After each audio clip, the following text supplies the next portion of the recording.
Hello everyone, I know you watch this video to accompany you to sleep. So if you like this video, don't forget to like, comment, and subscribe.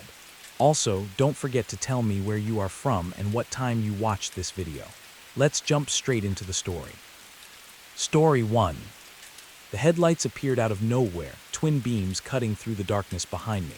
I squinted at the rearview mirror, my grip tightening on the steering wheel. Where had this truck come from? The highway had been empty for miles. It was well past midnight, and I was on the final stretch of a grueling cross-country drive. My eyelids felt like sandpaper, and the endless ribbon of asphalt ahead blurred into a hypnotic streak. I'd been pushing myself to make it home before dawn, but now with this truck bearing down on me, I was wide awake. The cab loomed large in my mirror, impossibly close. I tapped my brakes, hoping the driver would take the hint and back off. No luck. If anything, it seemed to inch even closer. "Come on, just pass me already," I muttered, easing over to the right lane. The truck matched my move perfectly, staying right on my tail. I could practically count the rivets on its grille. My heart started to race. This wasn't normal behavior, even for the most impatient driver. I pressed down on the accelerator, watching the speedometer climb 70, 75, 80 miles per hour. The truck kept pace effortlessly, never falling behind. A cold sweat broke out on my forehead. I was alone on a deserted highway with a truck that seemed determined to run me off the road.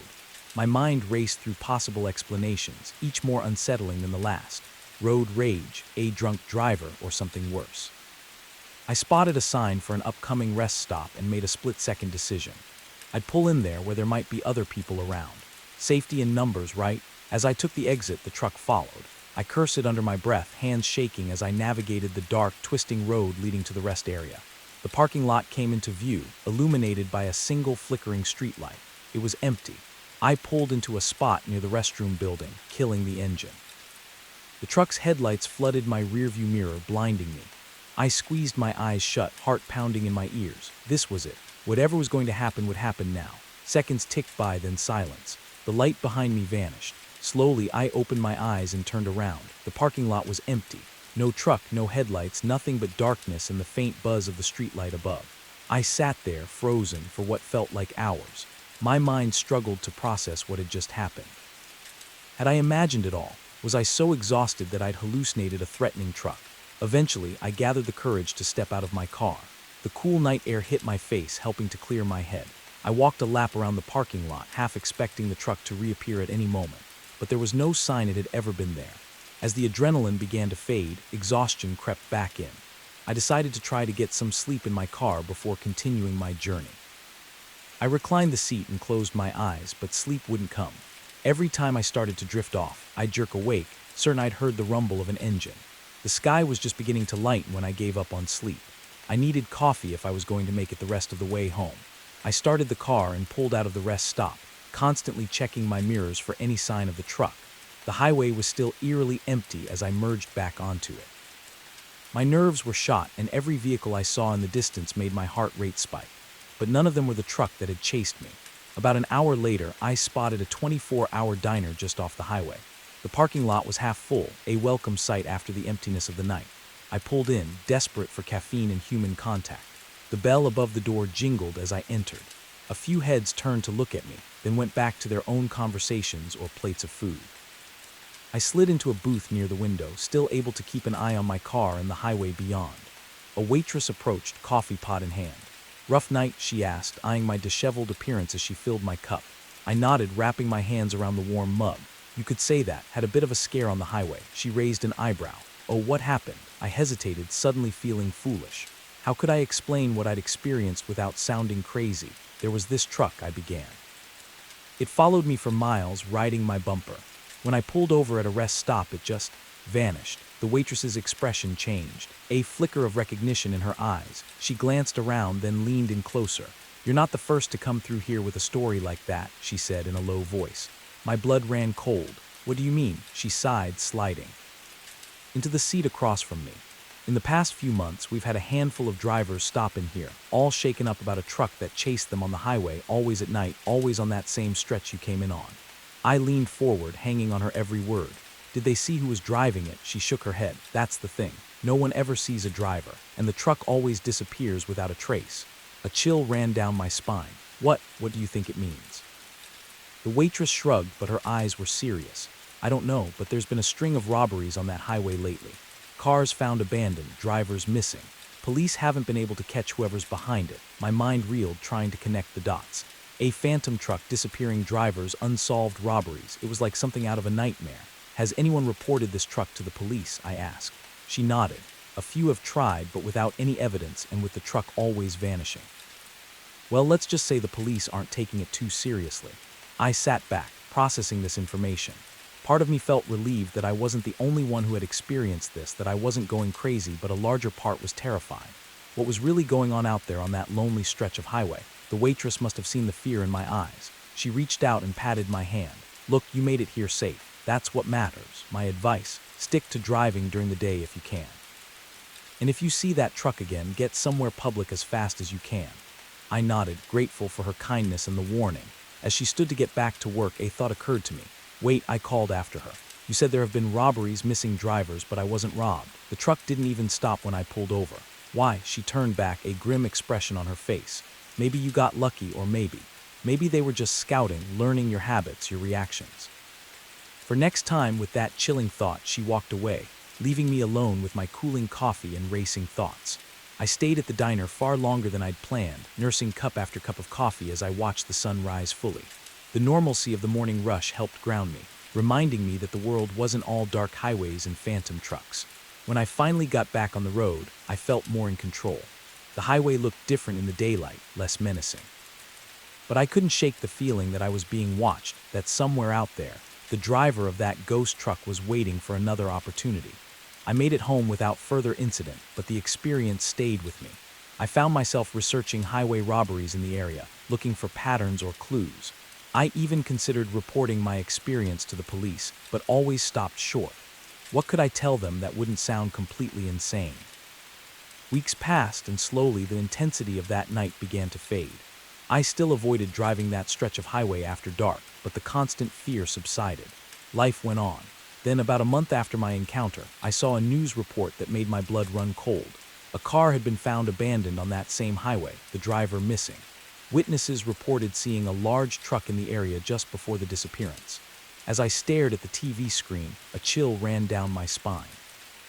I couldn't help but wonder, had I really escaped that night, or had I just postponed the inevitable? The highway stretched out before me, a dark ribbon cutting through the night, but now, every set of headlights in my rearview mirror made me flinch. Every truck that passed sent my heart racing. The once peaceful solitude of a late-night drive had been shattered, replaced by a constant, gnawing fear. I knew one thing for certain. I would never look at an empty highway the same way again. Because now I knew that sometimes, in the dead of night, those highways aren't as empty as they seem. And the things that lurk in the darkness don't always disappear when you turn to face them. The shovel struck something hard, sending a jolt up my arms. I paused, wiping sweat from my brow with a muddy hand. We'd been digging for hours, and the well was supposed to be nothing but dirt for at least another 10 feet. I called down to my son, Jake, who was working beside me in the hole. Hey, grab the flashlight, will you? I think we hit something. Little did I know, that metallic clang would be the sound that changed everything. I'd inherited this farm from my uncle 6 months ago. It was a fixer-upper, to put it mildly, but it was a chance for a fresh start after the divorce. Jake and I had thrown ourselves into the work, fixing fences, repairing the barn, and now digging a new well. The old one had run dry years ago, and we needed water if we were going to make a go of this place. Jake shone the flashlight where my shovel had struck. The beam reflected off something smooth and metallic, a stark contrast to the dark earth surrounding it. "What is that, Dad?" Jake asked, his voice a mix of curiosity and apprehension. I shrugged, already scraping away more dirt with my hands. "I don't know, bud, let's find out." As we dug, the object began to take shape. It was a metal container about the size of a small suitcase. It looked old, the once shiny surface now pitted and corroded. My mind raced with possibilities. A time capsule, buried treasure, or just some farmer's junk, tossed in a hole and forgotten. It took another hour of careful digging to free the container from the earth. By the time we hauled it out of the well, the sun was setting, casting long shadows across the field. We carried our find back to the barn, both of us silent, lost in our own thoughts about what might be inside. Under the harsh glare of the barn's floodlights, I examined the container more closely. It was sealed tight, with no obvious way to open it. A faded inscription was barely visible on one side, but years of corrosion had made it illegible. "Should we open it?" Jake asked, practically bouncing with excitement. I hesitated. Part of me wanted to call the police or maybe a lawyer. What if this was evidence of something? But curiosity won out. "All right," I said, reaching for a crowbar. "Stand back." It took some effort, but finally the lid creaked open. The smell hit us first, musty and damp like an old cellar. Inside, protected by layers of waxy paper, was a stack of documents and photographs. I picked up the first photo, holding it under the light. It showed a young woman, maybe in her early 20s, and smiling at the camera. The picture was old, probably from the 1960s, judging by her hairstyle and clothes. I turned it over. On the back, in faded ink, was written, "Sarah Milligan, 1964.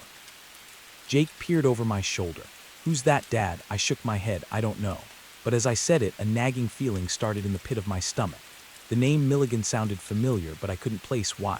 We spent the next hour going through the contents of the box. There were more photos, all of the same young woman, Sarah, at various locations around what looked like this very farm. There were also letters, newspaper clippings, and a small leather-bound journal. As I flipped through the journal, a yellowed newspaper clipping fell out. The headline made my blood run cold. "Local woman still missing after 3 months." I read the article quickly, my heart pounding. Sarah Milligan had disappeared from her family's farm in the summer of 1964.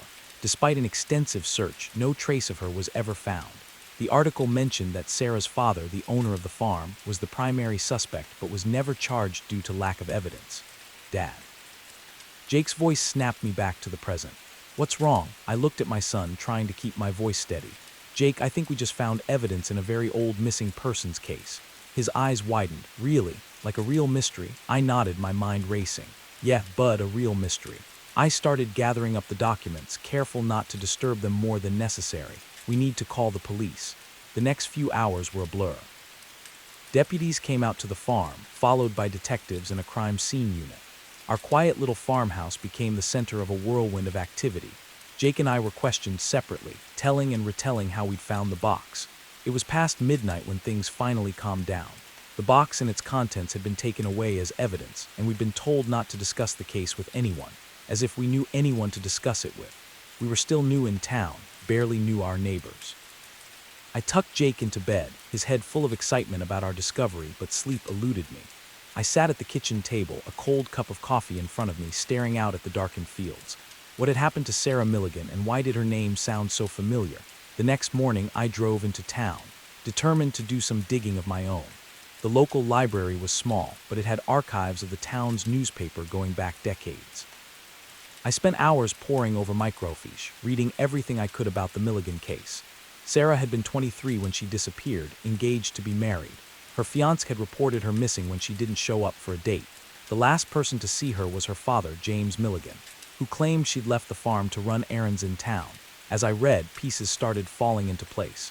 James Milligan. That was my uncle's name, the uncle who'd left me this farm. With a growing sense of dread, I realized why Sarah's name had sounded familiar. My mother had mentioned her once, years ago, a cousin who'd gone missing before I was born. I left the library in a daze, my mind reeling. Had my uncle been involved in Sarah's disappearance? Had I inherited not just a farm, but a dark family secret? When I got home, there was a police car in the driveway. Detective Reeves, the lead investigator, was waiting for me. "Mr. Collins," she said as I got out of my truck, "we need to talk." We sat at the kitchen table, the same one where I'd spent a sleepless night. Detective Reeves didn't waste time on pleasantries. "We've identified the DNA on some of the items in the box," she said, her eyes boring into mine. "It matches Sarah Milligan. We're treating this as a homicide investigation now." I nodded, not trusting myself to speak. "Mr. Collins, I have to ask, did you know anything about this before you found that box?" I shook my head vehemently. "No, absolutely not. I inherited this farm from my uncle 6 months ago. I never even met him." She raised an eyebrow. "Your uncle?" I took a deep breath. "James Milligan, Sarah's father." Detective Reeves leaned back, surprised. "You're related to the Milligans." I explained what I'd learned at the library about the connection I'd only just discovered. As I talked, I could see the wheels turning in the detective's mind. "Hey, Mr. Collins, I'm going to be straight with you," she said when I finished. "This complicates things. We're going to need to do a thorough search of the property, and I'm afraid you and your son might need to find somewhere else to stay for a while." I nodded, feeling numb. "Of course, whatever you need." The next few weeks were a nightmare. The farm became a crime scene, with police and forensic teams combing every inch of the property. Jake and I moved into a motel in town, watching from afar as our new home was torn apart in search of evidence. The story hit the local news, then went national. Suddenly, our quiet little town was overrun with reporters and true crime enthusiasts. Everyone wanted to know about the mysterious box, about Sarah Milligan, about the farmer who'd inherited a decades-old secret. I tried to shield Jake from the worst of it, but it was impossible to hide everything. He was old enough to understand the basics of what was happening, and his initial excitement about solving a mystery had given way to a more somber understanding of the reality we were facing. It was Jake who asked the question I'd been avoiding. "Dad, do you think Uncle James did it? Do you think he killed Sarah?" I pulled him close, wishing I had a better answer. "I don't know, buddy. I really don't know." As the investigation dragged on, more details emerged. Old case files were reopened, witnesses re-interviewed. The picture that emerged was a sad one. Sarah had wanted to leave the farm to start a life with her fiancé. James Milligan had opposed the marriage, wanting Sarah to stay and help run the family business. But there was no smoking gun, no confession. Just a lot of circumstantial evidence and a family torn apart by secrets and suspicion. Finally, after nearly 2 months, we were allowed to return to the farm. The police had found no other evidence, and while the investigation remained open, they had no reason to keep us from our home. The farm felt different now. Every creaking floorboard, every rustle in the field seemed to whisper of long-buried secrets. I found myself avoiding the spot where we'd found the box, as if Sarah's ghost might be lingering there. As we settled back into our routines, I couldn't shake the feeling that we were living in the shadow of a tragedy. The farm that was supposed to be our fresh start now felt tainted, haunted by the echoes of the past. But we stayed, partly because we had nowhere else to go, but also because it felt like we owed it to Sarah to uncover the truth, to bring her story to light after so many years of silence. I don't know if we'll ever know exactly what happened to Sarah Milligan, but I do know that her story and the secrets of this farm are now a part of our lives. And somehow we'll find a way to live with that, to honor her memory while building our own future on this land. Every time I pick up a shovel now, I can't help but wonder what other secrets might be buried beneath our feet. And are some things better left undiscovered? The first time I saw the blue sedan, I thought nothing of it. By the third time, my palms were sweating on the steering wheel. By the fifth, I was fighting the urge to scream. It had started as a fun road trip, a chance for Emily and me to reconnect after a rough patch in our relationship. We'd planned a route from New York to California, mapping out quirky roadside attractions and scenic viewpoints along the way. But 3 days in, our carefree adventure had turned into a waking nightmare. We'd stopped for gas just outside of Chicago when I first noticed the car. It was a nondescript blue sedan, probably a Toyota or Honda, with tinted windows that made it impossible to see the driver. As I filled up our tank, I saw it pull into the pump across from us. Nothing unusual about that. But then we stopped for lunch 2 hours later at a Diner Eye. In the middle of nowhere, and there it was again, parked a few spaces down. I nudged Emily, nodding towards the car. "Is it just me, or did we see that same car at the gas station?" She squinted, then shrugged. "Maybe. It's a pretty common car, though, probably just a coincidence." I tried to believe her, but a nagging feeling had taken root in my gut.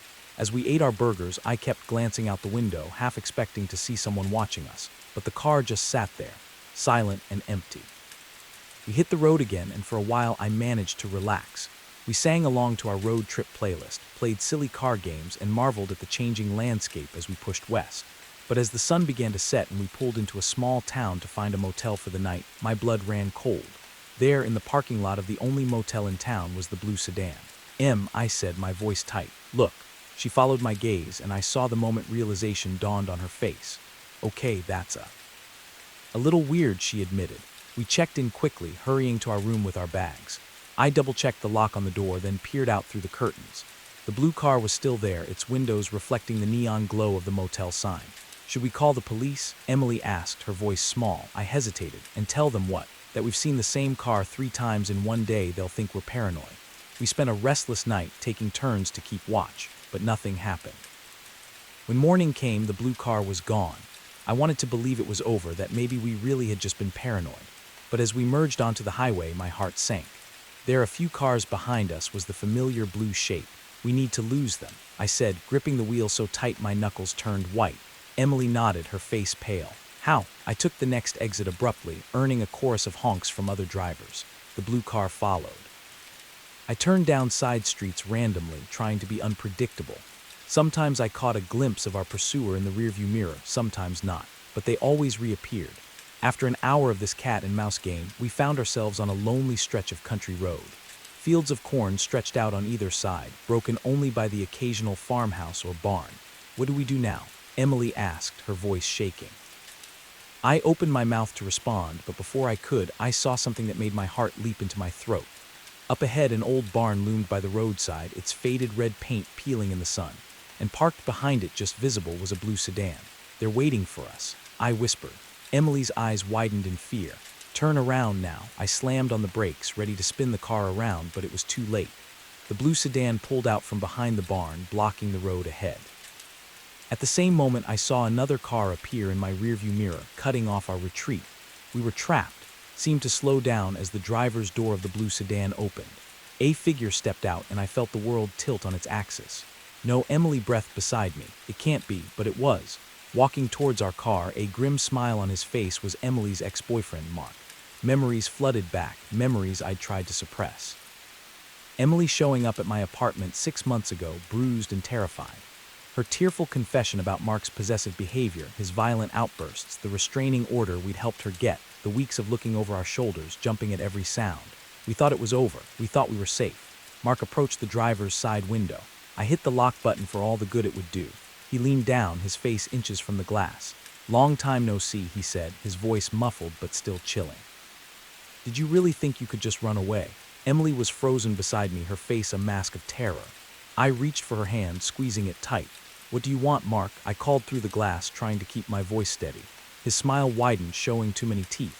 "I want what's mine," he said, his eyes fixed on Emily. "She's not yours," I spat. "She never was." His face darkened. "You don't know anything about us, about what we had." "I know enough," I said. "I know you're breaking the restraining order just by being here." He laughed, a harsh, humorless sound. "You think I care about some piece of paper? You think that can keep me away from her?" I felt Emily trembling beside me. I had to do something, had to get us out of this. But how? That's when I noticed something. The car behind us, the one that had been following us earlier, wasn't one I recognized. And the driver looked uncertain.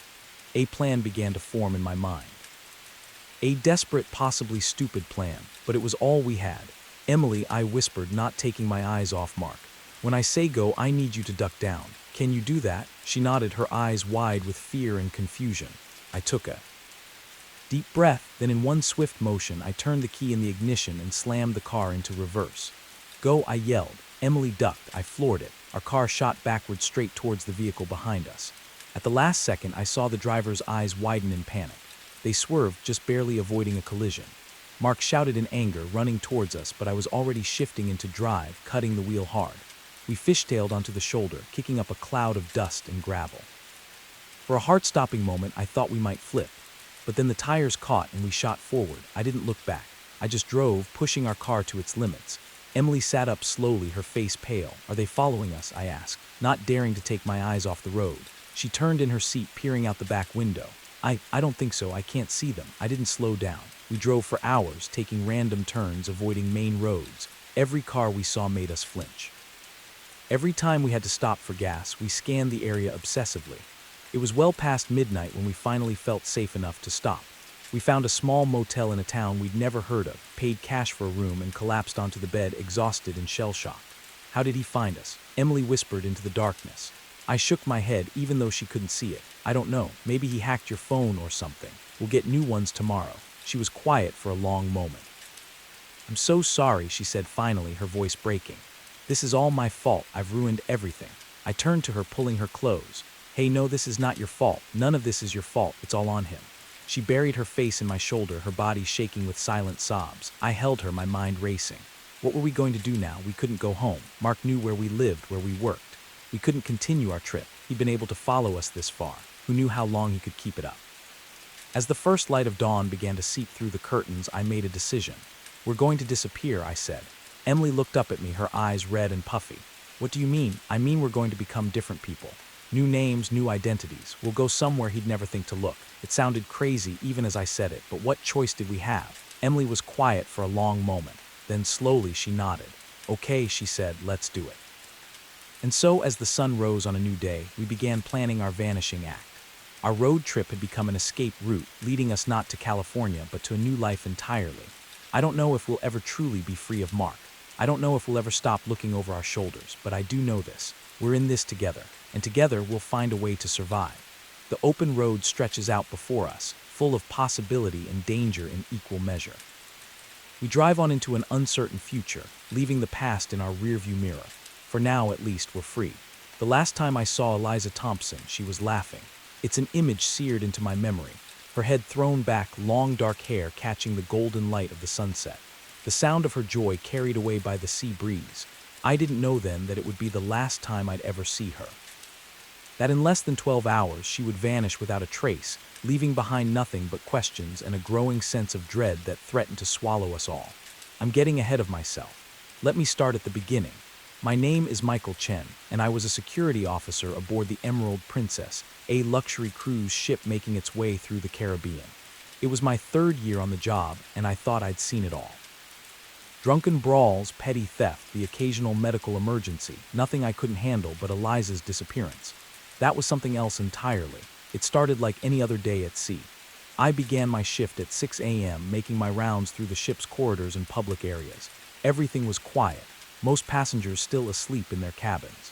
As I passed by the ship's grand atrium, I nodded to Eliza, who was just finishing up her night shift at the reception desk. "Morning, Michael," she said, stifling a yawn. "Anything exciting planned for today?" I shrugged. "Just the usual. You should get some rest. You look beat."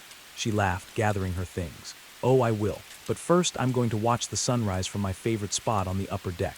Want to join me?" I hesitated. I was on duty, but it was a quiet morning. Sure, why not? I could use some fresh air.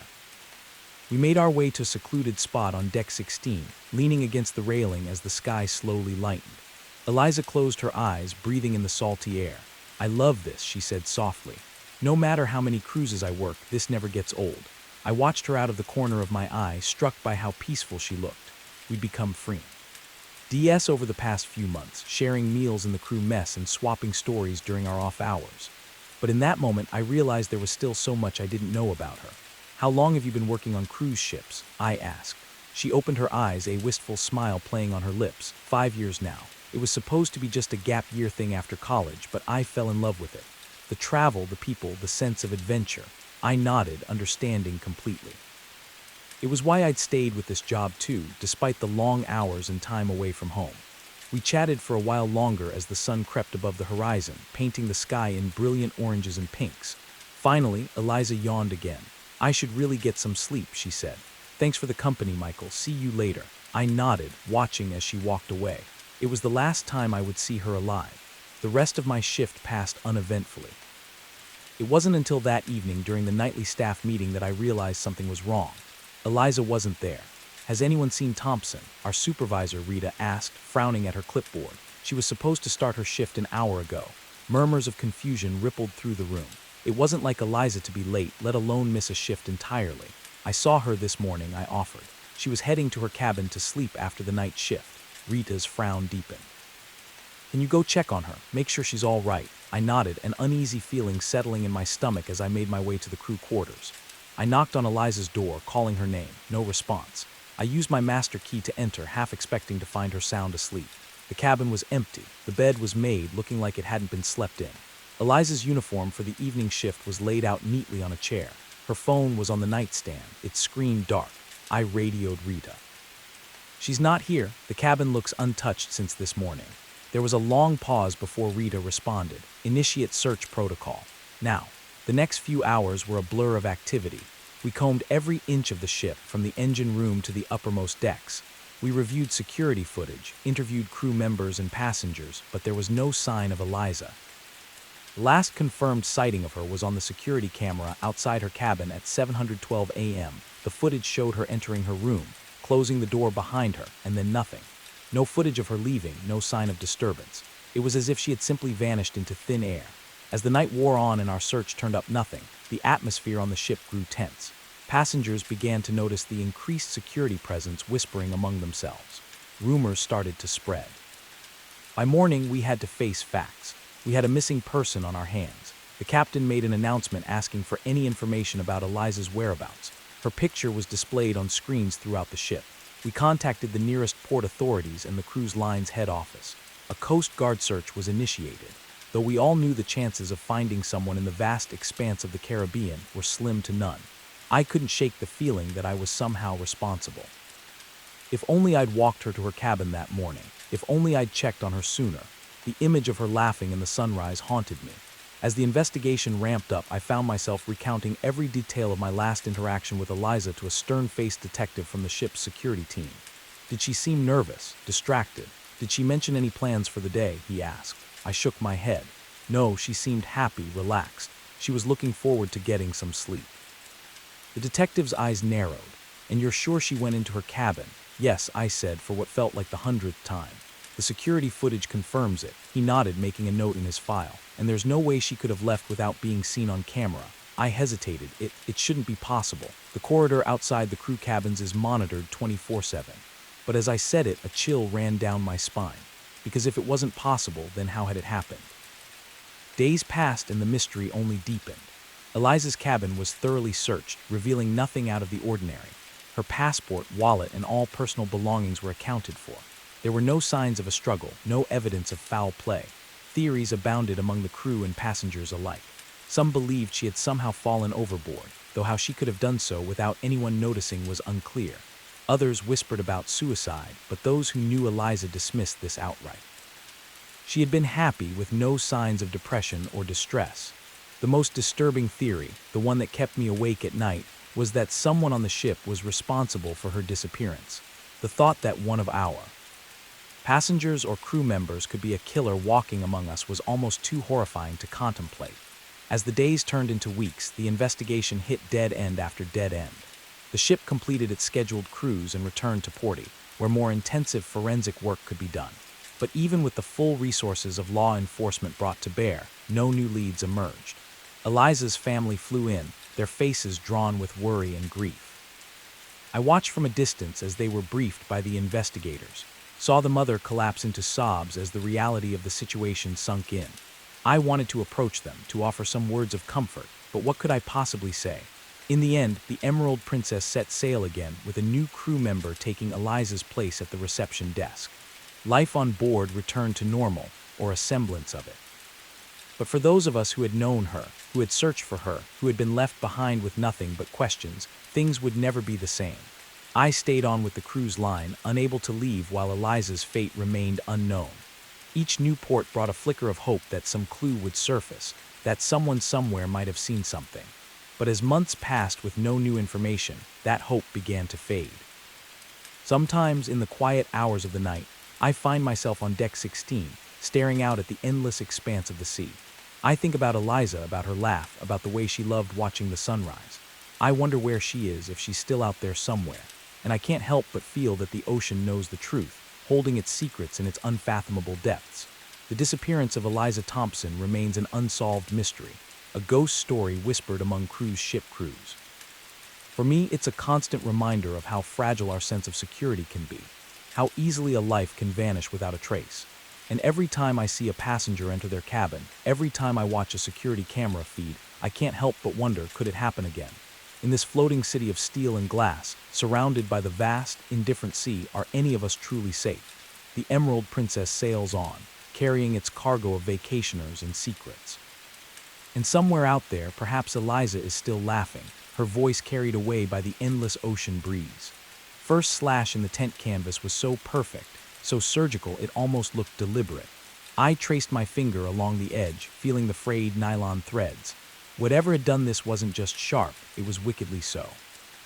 And as the fading daylight filtered through that precise cut, casting long shadows across the abandoned campsite, I couldn't shake the feeling that we'd stumbled into something far more sinister than a bare attack.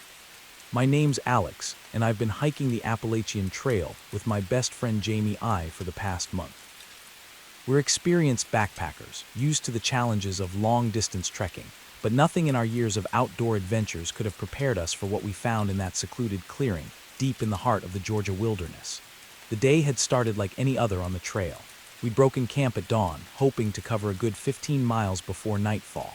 The weather was perfect, cool and crisp, with just enough breeze to keep the bugs at bay. We made good time, pausing only for a quick lunch and the occasional water break. It was late afternoon when Jamie spotted the first sign that something was off.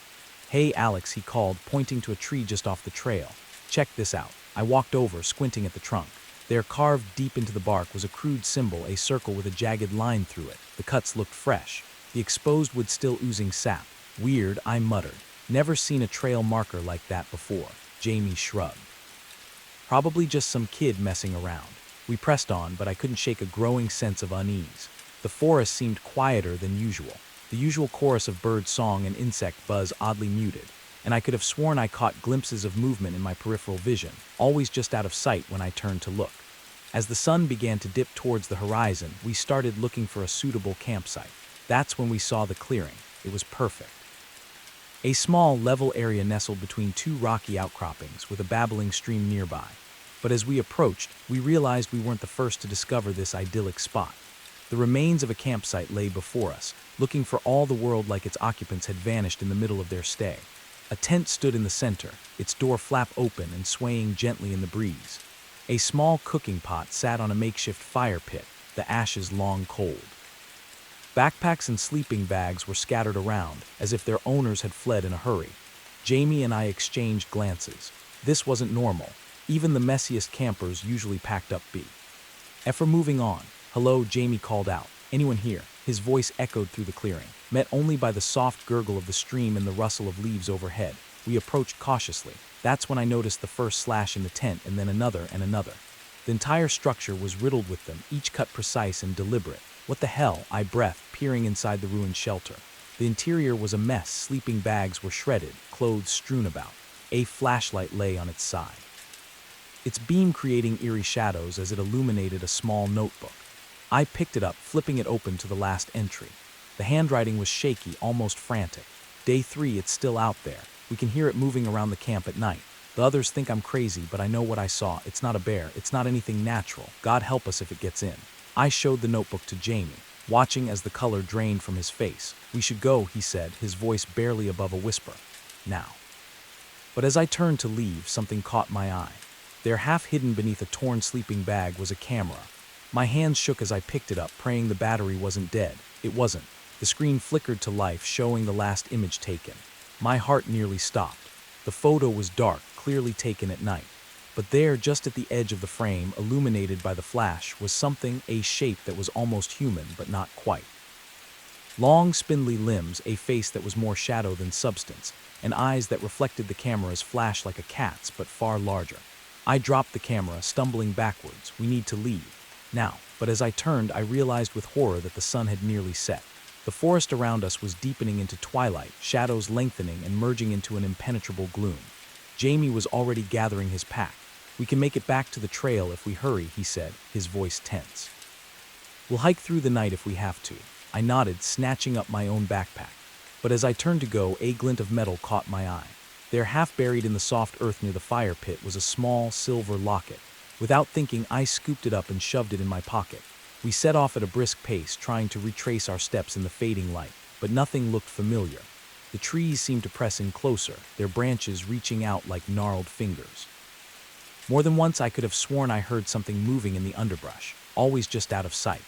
"Do you remember that weird symbol we saw earlier?" Jamie panted as we pushed through a particularly dense thicket. "I think I see another one." He was right. There, carved into a massive oak, was the same circle and line symbol we'd spotted before, but this one looked older. The edges of the carving weathered and moss-grown. "It's probably just a coincidence," I said, not believing my own words. "Hey, come on, we need to keep moving." But as we pressed on, more symbols appeared. Some were fresh, others ancient. They seemed to be guiding us, though to what I couldn't say. The darkness was nearly complete now, our headlamps creating small islands of light in a sea of blackness. The forest had gone completely silent, save for the crunch of our boots on fallen leaves and the increasingly ragged sound of our breathing. That's when we heard it. A low, guttural sound, somewhere between a growl and a moan. It seemed to come from everywhere and nowhere at once. Jamie froze. "What was that?" I shook my head, unable to speak. Every instinct screamed at me to run, but I knew that panicking now would only get us more lost. We pushed on, moving as quietly as we could, but the sounds continued, growing closer. Branches snapped behind us, something rustled in the canopy overhead, and then just ahead I saw a flicker of movement. A shape, tall and impossibly thin, slipped between two trees. In the brief flash of my headlamp, I caught a glimpse of pale, elongated limbs and a face that was little more than a dark void with pinpricks of reflected light where eyes should be. "Run!" I yelled, all thought of stealth forgot. We crashed through the undergrowth, blind panic driving us forward. Branches whipped at our faces, roots threatened to trip us at every step. The sounds behind us grew louder, a cacophony of inhuman shrieks and growls. I don't know how long we ran. It could have been minutes or hours, but suddenly, miraculously, we burst out onto a wide gravel road. A park ranger station stood just ahead, its windows glowing with welcoming light. We staggered towards it, gasping for breath. As we reached the door, I chanced to look back at the forest we just escaped. There, at the edge of the trees, stood a figure. Tall, impossibly thin, with limbs that seemed too long for its body. It raised a hand. A claw than human appendage, and for a moment I thought it would pursue us into the light. But then it turned, melting back into the shadows of the forest. In seconds it was gone, leaving no trace of its presence. The rangers were skeptical of our story, of course. They attributed our experience to exhaustion, dehydration, and an overactive imagination. But they did send out a search party to investigate the abandoned campsite. They found nothing. No slashed tent, no scattered gear, not even a trace of a campfire. It was as if the entire scene had vanished into thin air. In the days that followed, as Jamie and I recovered in a nearby town, I thought often of that silver locket I'd pocketed in my panic. When I finally worked up the courage to open it, I found a small photo inside. A smiling family, mother, father, 2 kids, posed in front of a familiar-looking clearing. I never reported finding the locket. Some part of me knew that doing so would only lead to more questions. Questions I wasn't sure I wanted answered. Jamie and I never finished our hike. By unspoken agreement, we packed up and headed home. Our adventure on the Appalachian Trail cut short. We don't talk much about what happened in those woods, but sometimes, on dark nights when the wind whispers through the trees, I find myself thinking about that abandoned campsite, about the thing we saw in the forest, and I wonder. With a chill that goes bone deep, if somewhere out there in the deepest, darkest parts of the wilderness, it's thinking about us too. The scream that tore through the cab of my truck that night wasn't human. It couldn't have been. No person could make a sound like that. Raw, primal, and filled with a terror so deep it made my blood run cold. But it came from the man sitting next to me, the hitchhiker I'd picked up just an hour before. And as his eyes flew open, reflecting the dashboard lights like some wild animals, I knew with sickening certainty that whatever had just happened, whatever he'd seen in his dreams, was far from over. My name's Jack, and I've been driving big rigs across the country for the better part of 2 decades. I've seen my fair share of weird stuff out on the lonely highways, ghost lights, inexplicable weather, even the occasional UFO if you catch me after a few beers. But nothing, absolutely nothing, could have prepared me for what happened on that moonless night in the middle of nowhere, Nevada. It had started as a routine haul. I was making good time, the miles melting away under my wheels as I cruised through the desert night. The radio kept me company, a mix of old country tunes and late-night talk shows about conspiracy theories and alien abductions. I was about halfway through Nevada when I saw him, a lone figure standing by the side of the road, thumb out. Now, I'm not usually one for picking up hitchhikers. Too many horror stories, too many risks, but something about this guy made me slow down. Maybe it was the lost look in his eyes or the way he hugged himself against the chill desert wind. Whatever it was, before I knew it, I was pulling over. "Where you headed?" I called out as he approached. "Anywhere but here," he replied, his voice barely above a whisper. I should have driven off right then, but instead I found myself saying, "Hop in. I'm going to Seattle if that works for you." He climbed into the passenger seat, bringing with him the smell of dust and something else, something I couldn't quite place. Up close he looked young, maybe mid-20s, with shaggy brown hair and eyes that seemed to dart nervously around the cab. "I'm Jack," I said, pulling back onto the highway. "Mike," he replied, not meeting my gaze. "Thanks for the ride." We drove in silence for a while, the only sound the rumble of the engine and the whisper of tires on asphalt. I tried to make conversation a few times, but Mike's responses were monosyllabic at best. Eventually, I gave up, focusing on the road ahead. It was about an hour later when I noticed Mike had fallen asleep, his head lolling against the window. I turned the radio down a notch, not wanting to disturb him. That's when things started to get weird. It began with a twitch, just a small movement of his hand. Then his breathing changed, becoming rapid and shallow. His eyes started moving frantically behind closed lids, like he was in the depths of some intense dream. I was just about to wake him, worried he might be having some kind of fit, when he started muttering. At first, it was too low to make out, but it quickly grew louder. "No, no, please don't let it find me." A chill ran down my spine. His voice was filled with pure, unadulterated fear. "Hey, buddy," I said, reaching out to shake his shoulder. "Wake up, you're having a nightmare." But he didn't wake. Instead, his muttering grew more frantic, his body starting to thrash in the seat. It's coming. Oh God, it's coming. Can't you see it? Can't you see its eyes? And that's when he let out that scream. The one that made me nearly drive off the road. His eyes flew open, wild and unfocused, reflecting the green glow of the dashboard like some nocturnal animal. I managed to pull over, my heart pounding in my chest. Mike, snap out of it. He turned to look at me, but his eyes seemed to be seeing something else, something beyond me. It followed me, he whispered, his voice hoarse from screaming. Oh God, Jack, it followed me into the truck. I felt the hairs on the back of my neck stand up. What followed you? Mike, there's nothing here but us. He shook his head violently. You can't see it, but it's here. It's always here. His eyes darted around the cab, following something invisible. We have to get out, now. Before I could stop him, he'd thrown open the passenger door and leapt out into the night. I cursed, fumbling with my seatbelt before following him. The desert night was cold and still. The only sound the tick of the cooling engine and Mike's ragged breathing. He stood a few feet from the truck, arms wrapped around himself, shaking like a leaf. Mike, I said, approaching him slowly like you would a spooked animal. What's going on? What do you think is following you? He turned to me, his face pale in the truck's headlights. I don't know what it is, but it's been after me for days, ever since I found that thing in the desert. What thing? I asked, a sick feeling growing in my gut. Mike reached into his pocket with a shaking hand, pulling out what looked like a small stone. But as he held it up, I realized it wasn't a stone at all. It was some kind of artifact, carved with intricate symbols I'd never seen before. In the harsh glare of the headlights, it seemed to shimmer and shift as if the symbols were moving. I found this out there, Mike said, gesturing vaguely at the dark expanse of desert around us. In some kind of old ruin, I thought it might be worth something. He laughed bitterly. I didn't know it would wake it up. Wake what up? I asked, though I wasn't sure I wanted to know the answer. Mike's eyes met mine, filled with a terror that made my blood run cold. The thing that lives in the spaces between, the thing that hunts in dreams, it wants this back. He held up the artifact, and it wants me for taking it. I wanted to tell him he was crazy, that he just had a nightmare, that there was no monster hunting him. But the conviction in his voice, the raw fear in his eyes, it was impossible to dismiss. Okay, I said, trying to keep my voice calm. Okay, so why don't we just give it back, throw that thing away and be done with it? Mike shook his head frantically. I've tried. It doesn't work like that. It's like it's attached to me now. The only way to get rid of it is to pass it on to someone else, to make them take it. A chill ran down my spine as I realized what he was saying. That's why you were hitchhiking. You were trying to give it to someone else. He nodded, tears streaming down his face. I'm sorry, I'm so sorry. I didn't want to, but I can't take it anymore. The dreams, the visions, it's driving me insane. I took a step back, suddenly very aware of how isolated we were out here in the desert night. Mike, I won't take that thing. Please, he begged, holding out the artifact. Please, I can't do this anymore. Just take it. You'll see. You'll understand. For a moment, I was tempted. The artifact seemed to call to me, the symbols swirling in a mesmerizing dance. But then I shook my head, snapping out of it.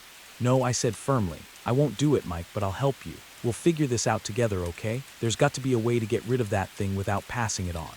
Mike stared at me for a long moment, his expression unreadable. Then slowly he nodded. Okay, he whispered. Okay, we'll try. We got back in the truck, the artifact safely wrapped in a cloth and stowed in the glove compartment. As we pulled back onto the highway, I couldn't shake the feeling that something had changed. The night seemed darker, the shadows deeper, and more than once, I could have sworn I saw something moving just at the edge of my headlights, something tall and thin with too many limbs. I don't know what happened to Mike after I dropped him off in Reno. He said he was going to find an expert, someone who could help him get rid of the artifact for good. I gave him my number, made him promise to call, and let me know he was okay. It's been 3 months and I haven't heard from him. Sometimes on long night drives through the desert, I find myself scanning the side of the road half, expecting to see him standing there thumb out. And sometimes in the moments between sleeping and waking, I see shapes in the shadows of my room, tall, twisted shapes with too many eyes. I tell myself, it's just my imagination, just the lingering effects of that SDR. Ange night, but deep down I know the truth. Whatever was hunting Mike that night, whatever lived in his dreams, it's out there still, waiting, watching. And sometimes when the night is darkest and the road stretches endlessly before me, I can't shake the feeling that it's watching me too. The leather-bound journal fell open in my hands, its yellowed pages releasing a musty cloud of dust and decay. At first I thought it was just another relic of the farm's long history, maybe a record of crop yields or livestock lineages. But as my eyes skimmed the faded, spidery handwriting, my heart began to race. This was no ordinary farm ledger. The words human subject and genetic manipulation leapt out at me, and I realized with growing horror that I'd stumbled upon something far darker than I could have imagined. Little did I know, this discovery would plunge me into a nightmare that would make me question everything I thought I knew about the quiet, rural world around me. My name's Sam, and I'd only been working at Willow Creek Farm for about a month when I found the journal. Fresh out of college with an agriculture degree and dreams of someday owning my own farm, I jumped at the chance to work as a farmhand for old Mr. Harrison. The pay wasn't great, but the experience was invaluable. And there was something charming about the sprawling, slightly run-down property with its weathered barns and endless fields. Mr. Harrison was a quiet man, gruff but fair. He lived alone in the big farmhouse, his wife long dead and his children moved away to the city. He didn't talk much about the farm's history, just gave me my daily tasks and left me to it. I spent my days mending fences, tending to the small herd of cattle, and helping to plant and harvest the crops. It was a hot, sticky afternoon in late July when Mr. Harrison asked me to clear out one of the old barns. Been meaning to do it for years, he'd grumbled. Might as well put you to use on it. Just pile up anything that looks worth keeping. Haul the rest to the burn pile. The barn was a cavernous structure, its interior dim and cool compared to the sweltering heat outside. Dust motes danced in the shafts of sunlight that streamed through gaps in the weathered boards. The air was thick with the smell of old hay and something else. Something chemical that I couldn't quite place. I started in one corner, sorting through piles of rusted farm equipment, moldering sacks of feed and broken furniture. It was monotonous work, and my mind wandered as I hauled item after item to the growing pile outside. That's when I noticed the loose floorboard. I might have missed it entirely if my boot hadn't caught on the edge, nearly sending me sprawling. Curious, I knelt down to examine it. The board shifted easily under my hands, and as I lifted it, I saw a small space underneath, just big enough to hide something. The journal was wrapped in oilcloth, surprisingly well preserved considering its hiding place. I pulled it out, glancing over my shoulder guiltily. Though I knew Mr. Harrison was off in the fields, it felt invasive reading someone else's private thoughts, but my curiosity got the better of me. As I began to read, that curiosity quickly turned to confusion, then to horror. The journal belonged to a Dr. Elliot Harrison, dated 1954. Mr. Harrison's father, I realized. But this was no ordinary farmer. The pages detailed complex scientific experiments, far beyond anything I'd learned in my agriculture courses. Dr. Harrison wrote about his attempts to create hardier, more productive livestock through genetic manipulation. But it wasn't just animals he was experimenting on. There were detailed notes about human subjects, vague references to volunteers from the local asylum. My hands shook as I turned the pages, descriptions of failed experiments, of creatures that were neither fully human nor fully animal, sketches that turned my stomach, and throughout it all, a growing sense of the doctor's obsession, his conviction that he was on the verge of a breakthrough that would revolutionize agriculture and change the world. The final entry, dated 1963, was different. The handwriting was shaky, almost frantic. It's done. The experiment was a success. But at what cost? They're out there now, hiding in the woods, in the fields. I can hear them at night scratching at the walls. God forgive me for what I've created. I snapped the journal shut, my heart pounding. Hey, this had to be some kind of sick joke, right? Or maybe the ramblings of a madman. There was no way any of this could be real. But even as I tried to rationalize it, memories of odd occurrences around the farm began to surface. The strange noises I'd heard at night, dismissed as wildlife. The areas of the property Mr. Harrison had warned me to avoid. The way the cattle sometimes seemed spooked by something I couldn't see. I shoved the journal back into its hiding place, my mind reeling. And I needed to get out of this barn to get some fresh air and clear my head. As I stepped outside, blinking in the harsh sunlight, I nearly ran into Mr. Harrison. Making progress, he asked, eyeing the pile of junk I'd accumulated. I nodded, not trusting myself to speak. Did he know about the journal, about what his father had done? Mr. Harrison's eyes narrowed slightly, as if sensing my unease. Everything all right, Sam, you look like you've seen a ghost. I'm fine, I managed to say. Just it's hot in there, needed some air. He nodded slowly. Well, don't work too hard, come on up to the house when you're done. I'll fix us some dinner. I watched him walk away, trying to reconcile the kind of gruff old man I knew with the dark history I'd just uncovered. Was he continuing his father's work, or was he just as much a victim of it as anyone else? That night, as I lay in bed in the small apartment above the garage that Mr. Harrison had given me, I couldn't sleep. Every creak of the old building, every rustle from the fields outside set my nerves on edge. I kept thinking about the journal about the creature's doctor Harrison had written about. Were they still out there? After all these years, a sudden noise outside my window made me bolt upright. It was a strange, guttural sound, unlike anything I'd ever heard before. My heart pounding, I crept to the window and peered out into the darkness. At first, I saw nothing, but then movement caught my eye. Something was moving in the field beyond the barn, something large and definitely not a cow.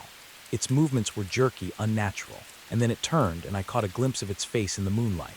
I stumbled back from the window, biting back a scream. What I'd seen, it wasn't human, but it wasn't fully animal either. It was something in between, something that should not exist. I spent the rest of the night huddled in my bed, every muscle tense, listening to the sounds of movement outside. When dawn finally broke, I was exhausted but relieved. Surely, in the light of day, everything would make sense again. But as the days passed, strange occurrences began to multiply. Tools would go missing, only to turn up in odd places. The cattle grew increasingly agitated, especially at night. And more than once, I caught Mr. Harrison staring off into the woods with a troubled expression.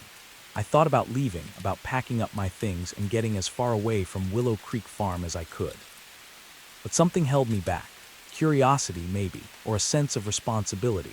Whatever Dr. Harrison had done, whatever he'd created, it was still out there. And maybe, just maybe, there was something I could do about it. I began my own investigations, carefully at first. I reread the journal, making notes, trying to understand the science behind Dr. Harrison's experiments. I explored the far reaches of the property, areas Mr. Harrison had told me to avoid, looking for signs of the creatures, and slowly I started to piece together the truth. The experiments hadn't ended with Dr. Harrison's last journal entry. They'd continued, passed down from father to son. Mr. Harrison wasn't just aware of what his father had done. He was trying to fix it. It all came to a head one stormy night in late August. I was awakened by the sound of breaking glass and Mr. Harrison's shouts. I raced to the farmhouse, rain lashing at my face, to find the front door splintered and hanging off its hinges. Inside, the scene was chaos. Furniture overturned, claw marks scoring the walls. And there in the center of the living room stood Mr. facing off against a creature that defied description. Part human, part animal, its body a patchwork of mismatched parts, its eyes glowing with an unnatural intelligence. "Sam," Mr. Harrison yelled when he saw me, the syringe on the mantel. I saw it then, a large syringe filled with a glowing blue liquid. Without thinking, I grabbed it and tossed it to Mr. Harrison. In one smooth motion, he caught it and plunged it into the creature's neck. The thing let out a howl that made my blood run cold. It thrashed wildly for a moment, then collapsed to the floor, its body seeming to melt and reform before my eyes. In moments, all that was left was an unconscious, very human-looking man. Mr. Harrison sank to his knees, his face a mask of exhaustion and relief.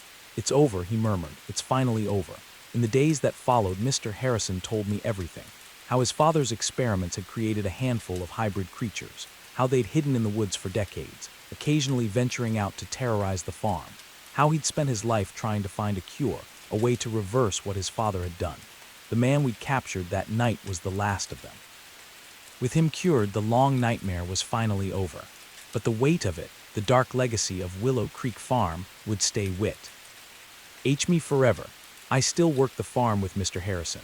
We never spoke of that night to anyone else. Who would believe us?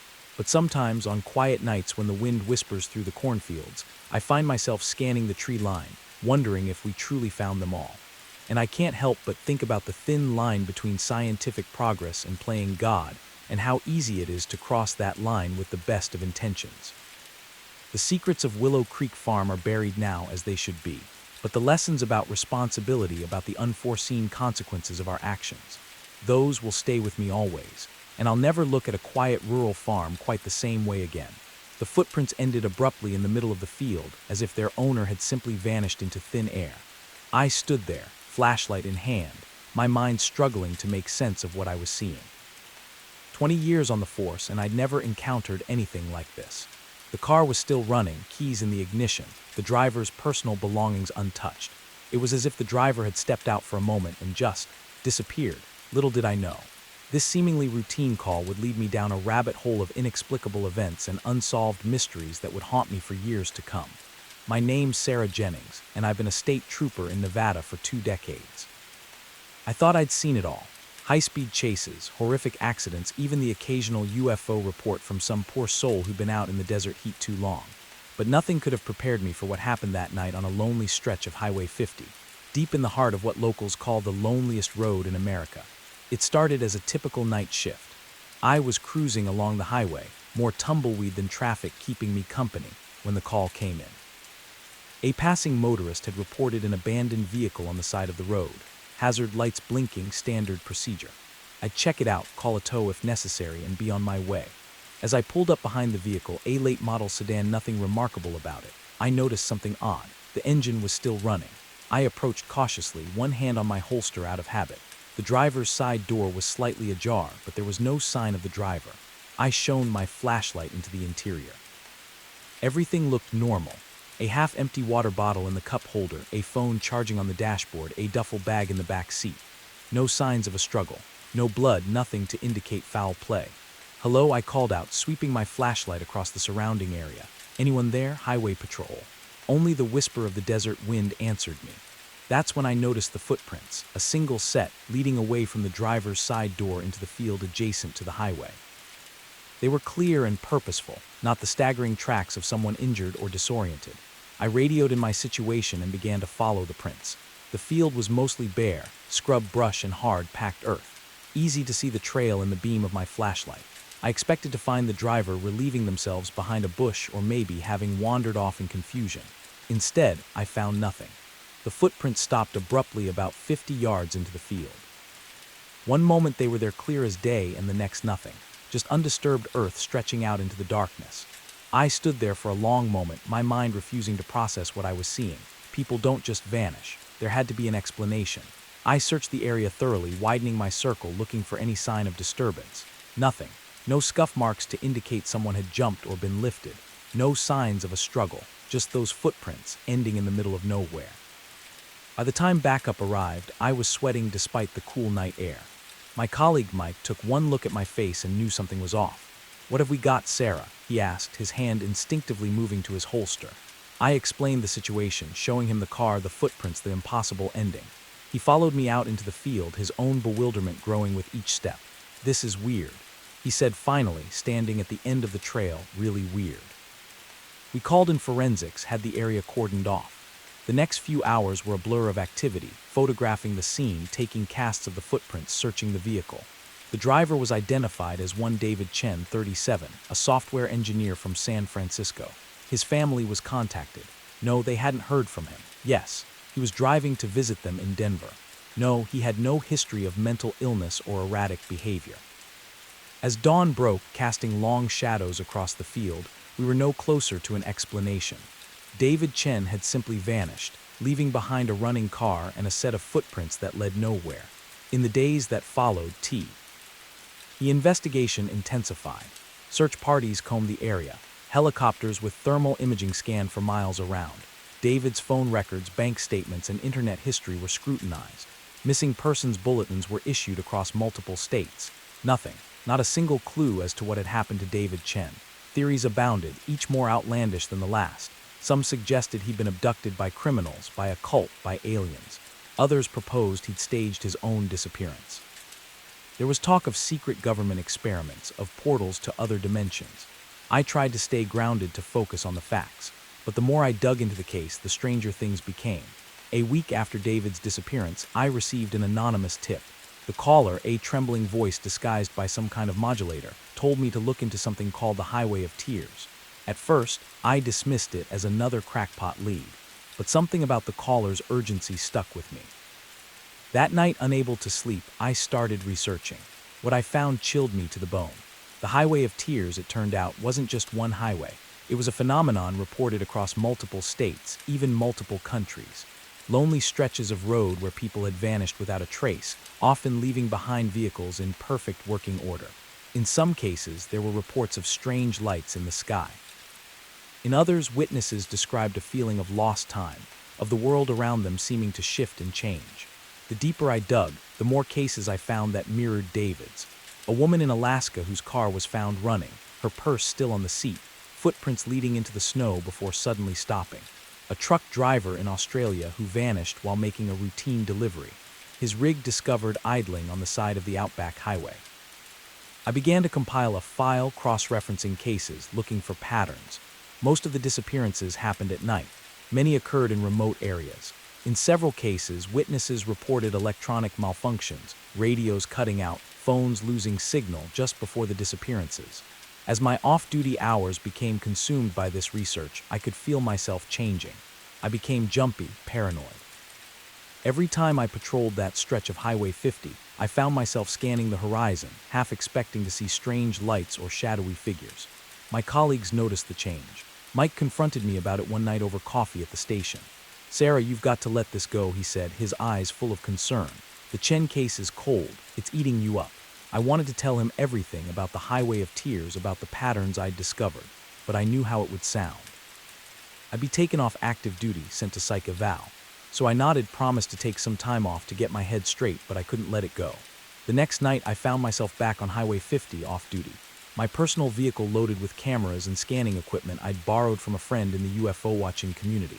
I don't know what I expected to find. Proof, maybe. Something to make sense of the senseless. To explain the inexplicable. What I got was something else entirely. It was just after midnight when my radio started to crackle with static. At first, I thought nothing of it. Reception was spotty out here at the best of times, but then I noticed the lights on my dashboard flickering. My headlights dimmed, then brightened, then dimmed again, heart pounding. I pulled over to the side of the road. This was it, the electronic interference reported in other cases. I grabbed my camera, ready to document whatever came next. That's when I saw it. A light in the field beside the highway. Not a flashlight or a vehicle headlight, but something different. It pulsed with a soft bluish glow, hovering about 6 feet off the ground. I stepped out of my car, camera forgotten in my hand. The light seemed to beckon to me, pulling me forward. I took one step, then another. Somewhere in the back of my mind, a voice was screaming at me to stop, to get back in the car, to drive away as fast as I could. But it was drowned out by an overwhelming sense of curiosity, of longing. I had to know what the light was, had to understand. I don't know how long I walked. Time seemed to lose all meaning.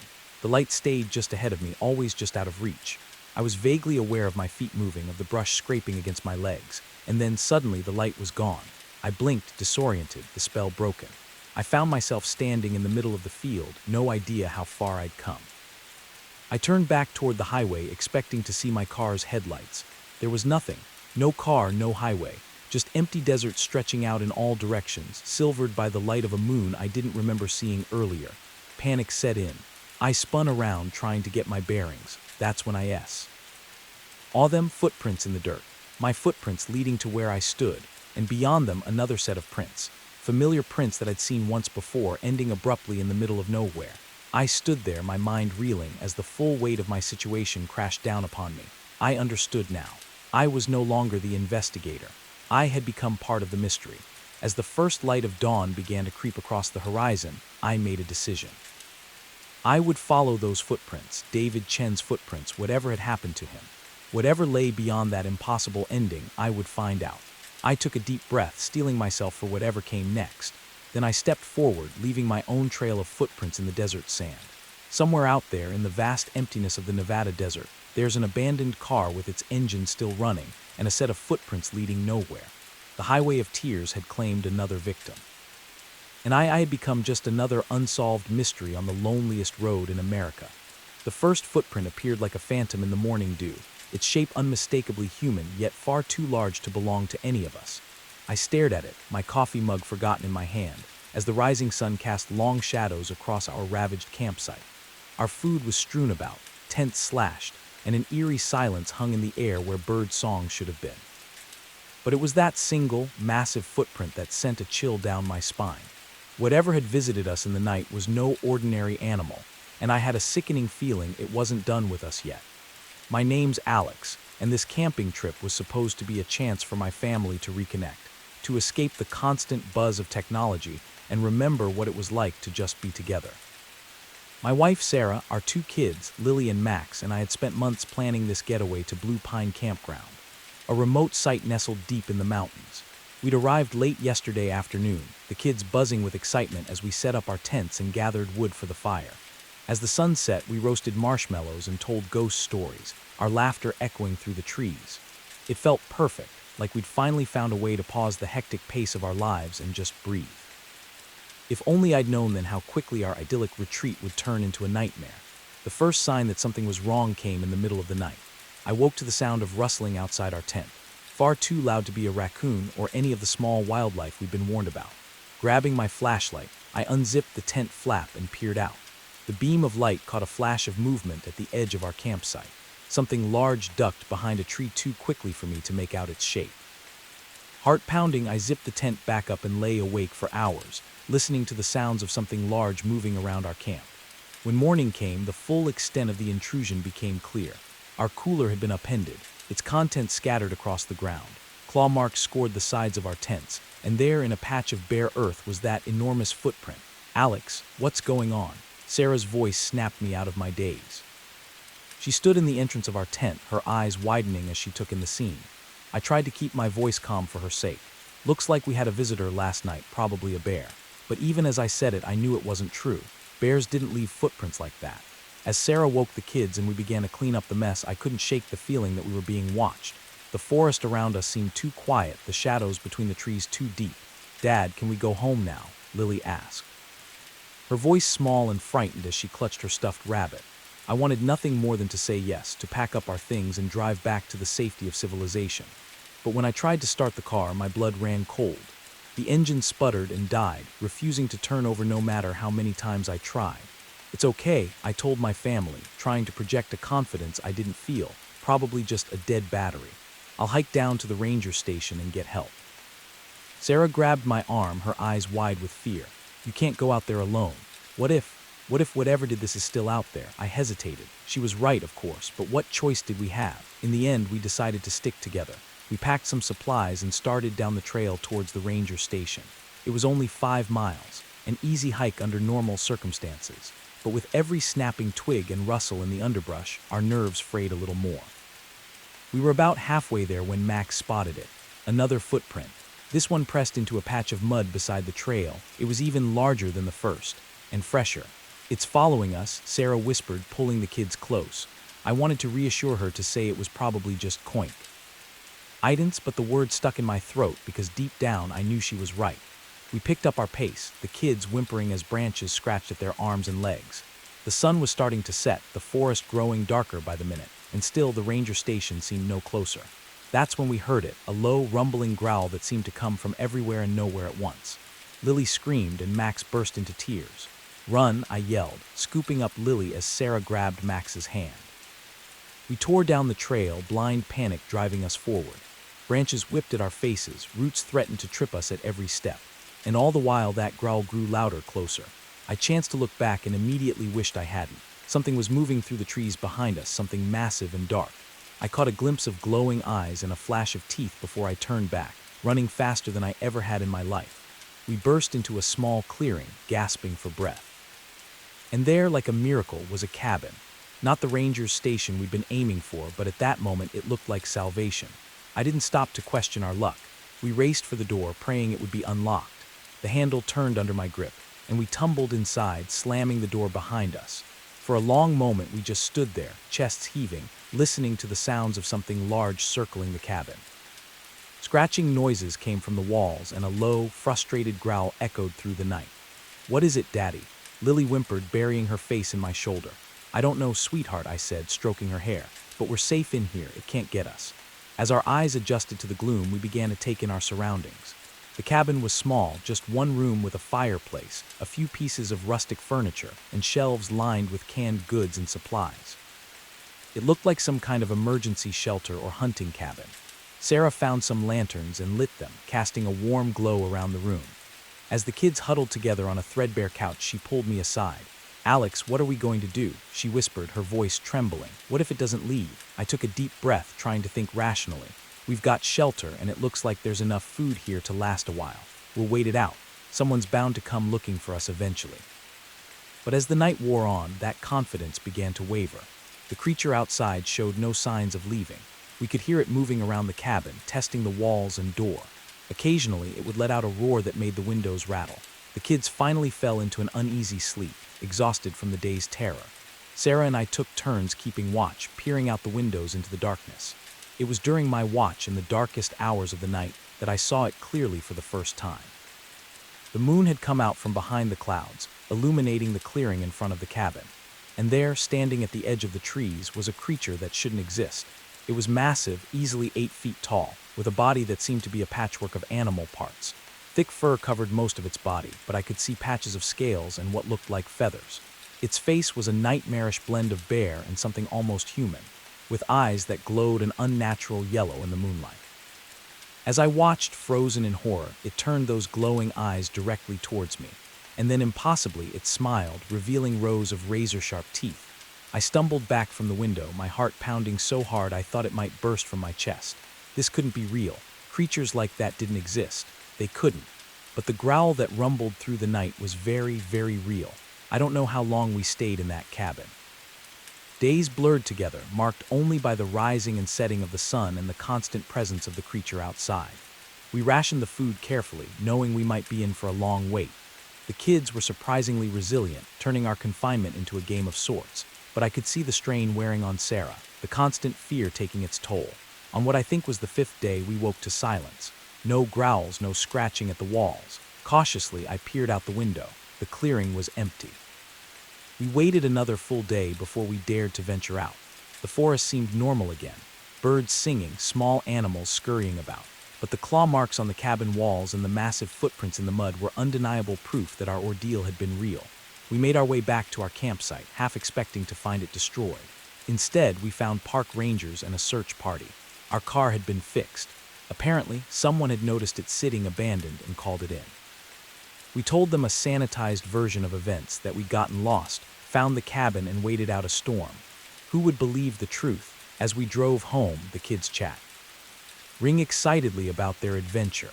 I couldn't shake the feeling that we'd glimpsed something we were never meant to see. A creature that lurked in the shadows of the world, defying explanation. We never went camping again, but sometimes, on dark nights when the wind howls outside our safely locked doors, I find myself thinking about that cabin in the woods. And I wonder if, somewhere out there in the vast wilderness, that creature is still roaming, waiting for the next unsuspecting family to cross its path. The wilderness holds secrets ancient and terrifying, and sometimes those secrets have teeth and claws. The first thing I noticed was the silence. On a cruise ship carrying over 3,000 passengers and 1,500 crew members, silence is never a good sign. I stood in the middle of the Lido deck, where just hours ago families had been splashing in the pool and music had been blaring from the speakers. Now there was nothing but the gentle lapping of waves against the hull and the distant hum of engines. As I turned in a slow circle, taking in the abandoned lounge chairs and half-empty cocktails, a chill ran down my spine. Where was everyone, and why did the air suddenly feel so different? My name is Mia Chen, and what should have been a relaxing Caribbean cruise turned into the most bewildering and terrifying experience of my life. I'm still not sure I believe what happened to me, but I know one thing for certain. Time isn't as linear as we think it is. And sometimes, the fabric of reality can slip in ways we can't begin to understand. It had started as a typical day at sea. I'd woken up late, nursed a slight hangover from the previous night's karaoke party with a greasy breakfast, and spent the morning lounging by the pool with my latest beach read. Around noon, I decided to head back to my cabin for a quick nap before the afternoon's activities. I remember closing my eyes, the gentle rocking of the ship lulling me to sleep. When I woke up, the light filtering through my porthole window seemed off, dimmer somehow, with a strange bluish quality I'd never seen before. Disoriented, I checked my phone. The screen was black, completely dead despite having been fully charged when I lay down. Frowning, I got up and tried the cabin's phone. Nothing but a faint buzzing on the line. That's when I noticed the silence. No distant laughter from the hallway. No muffled announcements over the PA system. Just nothing. A knot of unease forming in my stomach. I stepped out into the hallway. It was deserted. The usual bustle of passengers and crew members conspicuously absent. My footsteps echoed unnaturally loud on the carpeted floor as I made my way towards the elevator bank. "Hello?" I called out, my voice sounding small and lost in the empty corridor. No response. The elevator arrived with a cheerful ding that seemed wildly out of place in the eerie silence. As I rode up to the Lido deck, I tried to rationalize what was happening. Maybe there was some sort of emergency drill I'd slept through. But no, they always announce those well in advance, and surely someone would have woken me. When the elevator doors opened onto the Lido deck, the full extent of the strangeness hit me. The massive open-air deck was completely deserted. Lounge chairs sat empty, some with towels and books still draped over them, as if their occupants had just stepped away for a moment. The bars were unmanned, rows of colorful cocktails abandoned on their counters. I walked slowly around the deck, my heart pounding. Hello. I called again, louder this time. Is anyone here? Only the sound of the waves answered me. As I completed my circuit of the deck, I noticed something that made my blood run cold. The lifeboats were all still in place. If there had been some kind of emergency evacuation, surely they would have been launched. I spent the next few hours searching the ship deck by deck, my panic growing with each empty room and deserted corridor I encountered. The theater, mid-setup for the evening's show. The casino slot machines blinking silently in the dim light. The main dining room, tables set for a dinner that would never be served. Everywhere I looked, I found signs of life interrupted. Half-eaten meals in the buffet, a load of laundry tumbling endlessly in a dryer in the otherwise empty laundromat, a child-stuffed animal dropped in the middle of a hallway. But of the thousands of people who should have been on board, I found no trace. As night fell, or what I assumed was night, given the deepening of that strange, bluish light, I made my way to the bridge, hoping against hope to find anyone who could explain what was happening. The bridge was as deserted as the rest of the ship, but at least here there were signs of life. Radar screens blinked, showing our position in the middle of the Caribbean Sea. Navigation systems hummed softly. The ship was still on course, its automated systems continuing their work, even in the absence of human oversight. I slumped into the captain's chair, exhaustion and fear finally overtaking me. What had happened? Where was everyone? And more importantly, what was I going to do now? As I sat there staring blankly at the array of instruments before me, something caught my eye. The date display on one of the monitors. I blinked. Sure, I must be seeing things, but no. There it was in glowing green letters. August 13th, 2024. A week. Somehow, impossibly, a week had passed since I'd laid down for my nap. I laughed then, a high, hysterical sound that echoed weirdly in the empty bridge. This couldn't be happening. People didn't just lose a week of time. Entire ships full of people didn't just vanish. And yet here I was. The next few days, if they were indeed days, as time seemed to have lost all meaning, passed in a blur. I roamed the ship, leaving notes in every public space, begging for a response, for some sign that I wasn't alone. I tried every phone, every radio, every possible means of communication, but was met with nothing but static. I ate from the slowly rotting supplies in the ship's massive kitchens, slept fitfully in a different cabin each night, and tried to keep myself sane by talking out loud, narrating my actions as if I was the protagonist in some bizarre reality show. On what I think was the fourth day of my solitude, I saw the lights. At first, I thought I was hallucinating, my mind finally cracking under the strain of isolation. But no, there they were, distant pinpricks of light on the horizon, growing larger by the minute. Hope surged through me. Another ship, a rescue party. I raced to the bow, waving my arms and shouting, even though I knew they were still too far away to see or hear me. As the lights grew closer, I realized with a start that they weren't coming from the sea, but from the sky. My elation turned to confusion, then to a kind of numb acceptance. Of course, why not? After everything else, why shouldn't there be strange lights in the sky? The lights descended slowly, hovering over the ship. They were beautiful, pulsing with colors I had no names for, casting shimmering reflections on the calm sea. As I watched, a beam of light shot down from the center of the formation, touching the deck just a few feet away from me. And then, as suddenly as they had appeared, the lights vanished. And I was no longer alone. The deck was filled with people, passengers in swimsuits and sundresses, crew members in their crisp uniforms. They milled about in confusion, voices rising in a babble of questions and exclamations. What happened? Where did everyone go? Was I dreaming? I stood frozen, unable to comprehend what I was seeing. A man in a captain's uniform strode purposefully towards me, his face a mask of concern. "Miss, are you all right? You look pale." I opened my mouth, but no words came out. How could I possibly explain what had happened? In the days that followed, as the ship made its way back to port, a story was pieced together. According to everyone else on board, no time had passed at all. One moment they had been going about their day, the next they had found themselves standing on the deck, disoriented and confused. Only I remembered the empty ship, the days of solitude, the strange lights. Only I had lived through that impossible week.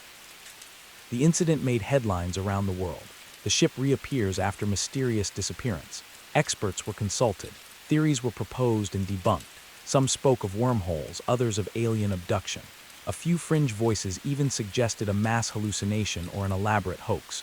As for me, I gave my statement to the authorities and then retreated from the public eye. How could I explain something I didn't understand myself?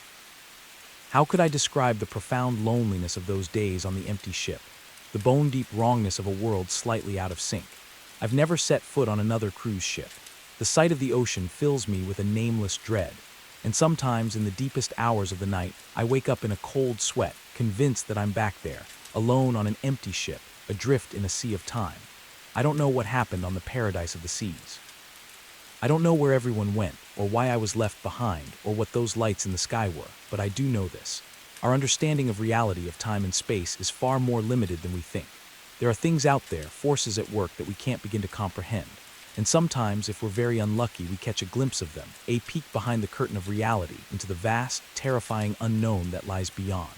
I got that glimpse and it changed me forever.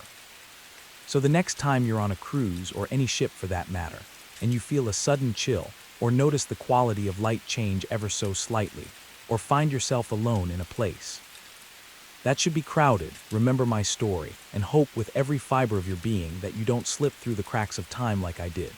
Because trust me, once you've experienced that kind of impossible solitude, you're never quite the same again. The scratching started on the first night, a faint, persistent sound that could have been tree branches against the cabin's wooden walls, if not for the absolute stillness of the air outside. I lay awake, Emily's steady breathing beside me, and listened as the noise grew louder, more deliberate. It wasn't until I heard a distinct tapping on the bedroom window that I realized, with a chill that ran deep into my bones, that whatever was out there wasn't a tree, and it wanted in. My name is Daniel, and what was supposed to be a romantic getaway with my girlfriend turned into a waking nightmare that I'm still trying to understand. We'd been dating for a year.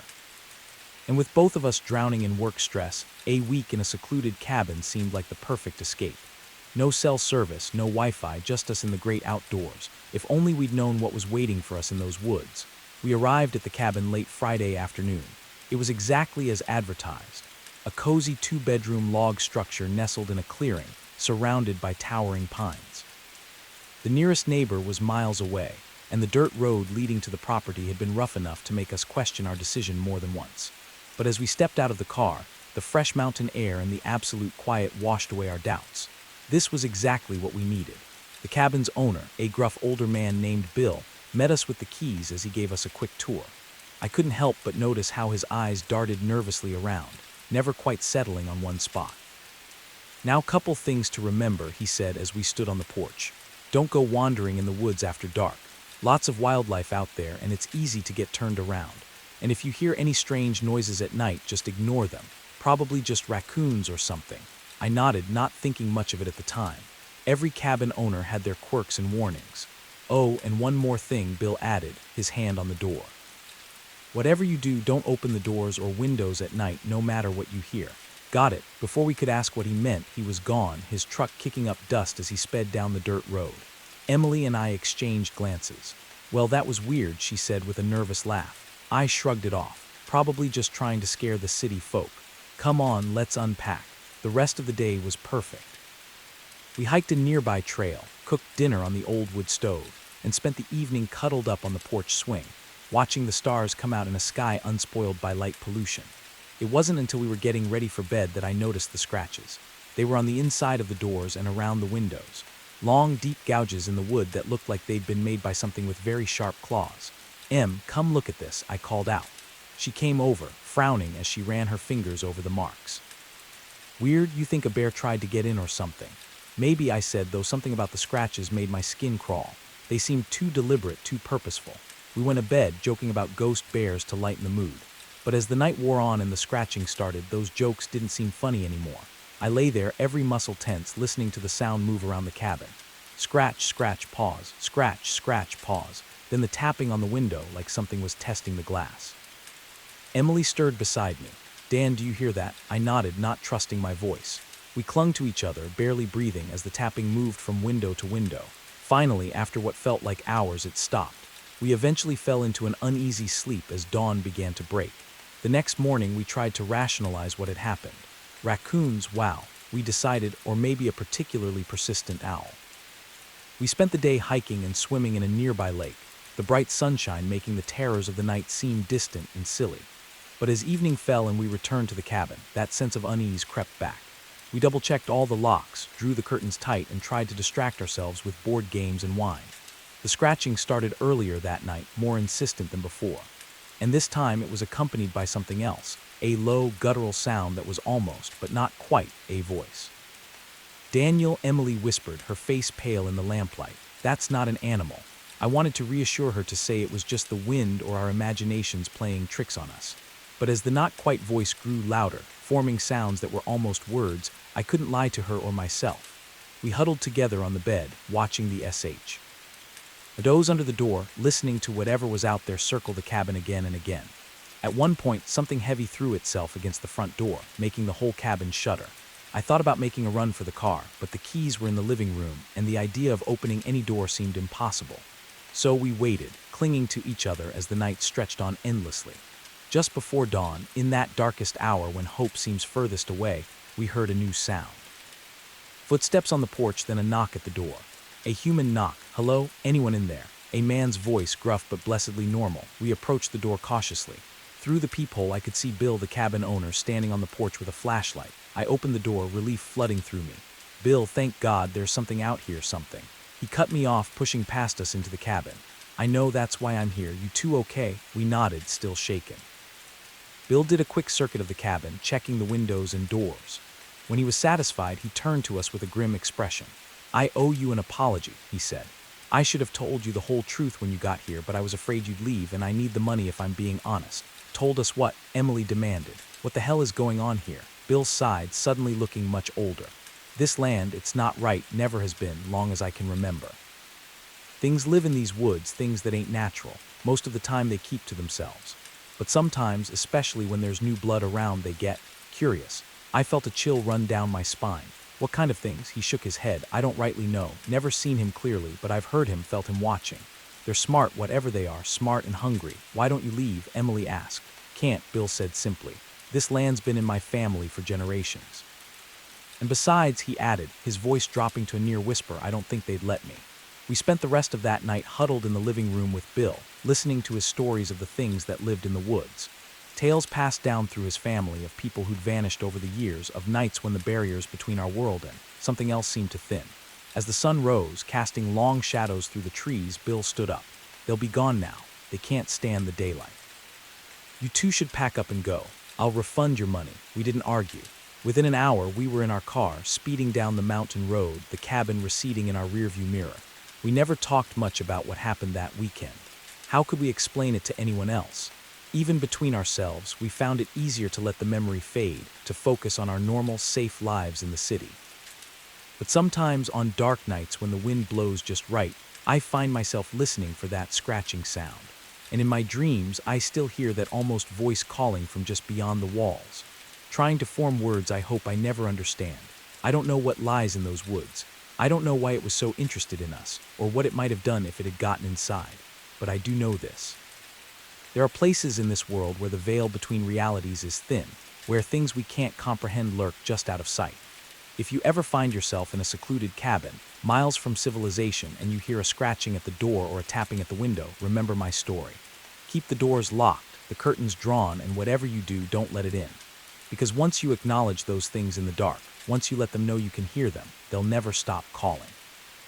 And sooner or later, curiosity or fear or simple exhaustion might lead you to answer. Take it from me. Some calls are better left unanswered. Some doors are meant to stay closed, and some woods are best left unexplored, no matter how inviting they might seem in the light of day. The voice crackled through the CB radio, desperate and filled with static. "Please, anyone. I need help. I'm at the old Starlight truck stop. Something's here. Oh God, it's coming back. Please hurry." Then nothing but dead air. I gripped the steering wheel, my knuckles white as I stared out at the empty highway stretching before me. The rational part of my brain said to ignore it, to keep driving. But 20 years on the road had taught me one thing. Out here, in the vast emptiness of the American night, sometimes a trucker is all that stands between a stranger and disaster. With a muttered curse, I flipped on my turn signal and took the next exit. I didn't know it then. But that decision would lead me into a nightmare I'm still trying to understand. My name's Mike Callahan, and I've been hauling freight across the country since I was old enough to get my CDL. I've seen my share of weird stuff out on the lonely highways, ghost lights, inexplicable weather patterns, even what some might call UFOs. But nothing in all my years prepared me for what I encountered that night at the abandoned Starlight truck stop. It was a typical run, Seattle to Miami, a trailer full of electronics. I was making good time, the miles melting away under my wheels as I cruised through the New Mexico desert. The radio kept me company, a mix of old country tunes and the occasional chatter from other truckers. It was just past 2 a.m. when the distress call came through. At first, I thought it was just some kids playing around on the channel. It wouldn't be the first time. But something in that voice, the raw fear, the desperation, made me think twice. I tried to respond to get more information, but there was no answer. Just that eerie static. I knew the starlight. It had been a popular stop back in the day. A little oasis of neon and greasy food in the middle of nowhere. But it had shut down years ago, another victim of the new highway bypass. Now it was just a crumbling relic, slowly being reclaimed by the desert. As I took the exit, a cold feeling settled in my gut. What if this was a trap? It wouldn't be the first time someone tried to lure a trucker off the main road with a fake distress call. But I couldn't shake the memory of that terrified voice. If someone really was in trouble out here, they didn't have many options for help. The old access road was barely more than a pair of tire tracks now, weeds growing up through cracks in the asphalt. My headlights cut through the darkness, illuminating scrub brush and the occasional piece of wind-blown trash. And then, rising out of the night like a ghost, I saw it. The Starlight truck stopped. It was in worse shape than I remembered. The once cheerful neon sign was dark, most of its tubes shattered. The windows of the main building were boarded up, and half the roof had caved in. The vast parking lot, once filled with rigs from all over the country, was empty save for tumbleweeds and broken glass. I pulled up in front of the main entrance, leaving my engine running. The silence was oppressive, broken only by the idle of my truck and the creak of settling metal as the old building shifted in the night wind. "Hello," I called out, my voice sounding small and lost in the emptiness. "Anyone here?" I heard a distress call on the CB. Nothing, not even an echo. I grabbed my flashlight from the cab and cautiously approached the building. The boards over the main doors had been pried away, leaving a dark maw that seemed to swallow my light. Every instinct screamed at me to get back in my truck and drive away, but I couldn't shake the memory of that desperate voice. What if someone was hurt in there, unable to call out? I stepped inside, the beam of my flashlight revealing a scene of decay and abandonment. Overturned shattered plates, layers of dust covering everything. It looked like the place had been picked clean by scavengers years ago. "Hello?" I called again, my voice echoing in the empty space. "Anyone here?" A sound from the back of the building made me jump. A scraping noise, like something heavy being dragged across the floor. "Hey, you okay back there?" I moved towards the sound, my heart pounding. As I rounded the corner into what used to be the kitchen, my flashlight beam fell on something that made my blood run cold. There, propped up against an old stove, was a CB radio. It looked brand new, completely out of place in the decaying ruin around it. I approached slowly, my mind racing. Had the person who called for help left this here, but why? And where were they now? That's when I noticed something else. On the floor around the radio were strange markings, curved lines and symbols drawn in what looked horribly like dried blood. I took a step back, suddenly very aware of how quiet it was. Even the wind seemed to have died down, and then I heard it. A low, guttural sound coming from somewhere behind me. It was almost, but not quite, a voice. The hairs on the back of my neck stood up as I slowly turned around. There in the doorway was something. In the brief moment before terror overtook me, my mind tried to make sense of what I was seeing. It was vaguely humanoid, but too tall, too thin, its limbs bent at impossible angles, and its face gone. Its face was just a blank expanse of pale skin with a mouth that split it from top to bottom. I'd like to say I fought, or that I at least had the presence of mind to run. But the truth is, I froze, rooted to the spot as that thing unfolded itself, growing even taller as it flowed into the room like smoke given form. It reached for me with hands that were more like claws, and I felt my consciousness slipping away. The last thing I remember is the CB radio crackling to life, that same desperate voice calling out for help. I woke up in my truck, parked on the side of the highway.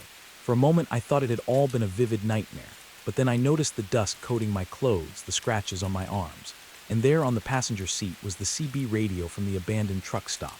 My logbook showed I'd lost almost 6 hours. 6 hours that I had no memory of.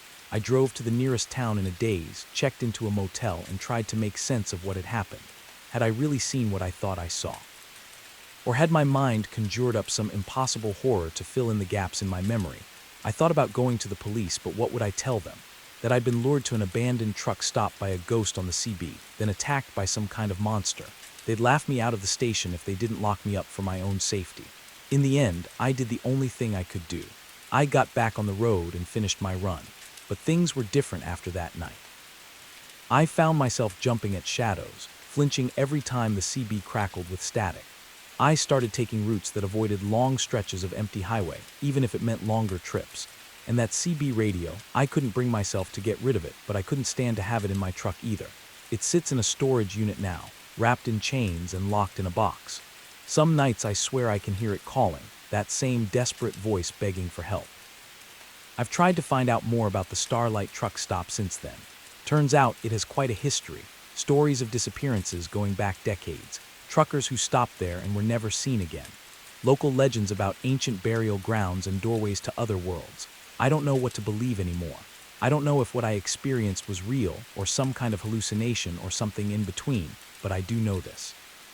There are things out there in the darkness that we can't explain, things that lurk on the edges of our world, waiting for someone to answer their call. So if you're ever out on the road late at night and you hear a desperate voice on the CB begging for help, think twice before you answer. Because sometimes the call for help isn't coming from someone in trouble. Sometimes it's coming from the trouble itself. And if you find yourself driving past an abandoned truck stop in the middle of the New Mexico desert, keep on driving. Don't look back. And whatever you do, don't stop. Because you never know what might be waiting there in the darkness, ready to pull you into a nightmare you might never wake up from. As for me, I still drive, but never at night if I can help it. And I keep my CB turned off, no matter how lonely the road gets. Because I know now that some calls are better left unanswered, and some mysteries are best left unsolved. The first thing I noticed when I stepped out onto the porch that morning was the silence. No birdsong, no distant lowing of cattle, not even the rustle of wind through the cornfields. Just an eerie, oppressive quiet that made the hair on the back of my neck stand up. Then I saw it, a vast, intricate pattern carved into my wheat field, the stalks bent and woven with impossible precision. In that moment, as the rising sun cast long shadows across the design, I knew my life would never be the same. What I didn't know was how deep the rabbit hole went, or how dangerous the truth would turn out to be. My name's Jack Harper, and I've been farming this land for over 30 years. It's been in my family for generations, passed down from father to son since my great-grandfather first broke ground here in the 1890s. I've seen droughts, floods, and everything in between, but nothing could have prepared me for what happened that summer. It started innocently enough. A few of my cows got spooked one night, breaking through a fence and stampeding across the north pasture. Unusual, but not unheard of. Then my tractor started acting up, the electronics going haywire for no apparent reason. Again, annoying, but nothing too out of the ordinary for aging farm equipment. But then came the lights. I first saw them about a week before the crop circle appeared. I was up late, going over some paperwork in the kitchen when a flash of light outside caught my eye. At first I thought it was headlights from a passing car, but we're pretty isolated out here. The nearest neighbor is 5 miles down the road. I stepped outside and that's when I saw them. 3 bright orbs of light hovering silently over my wheat field.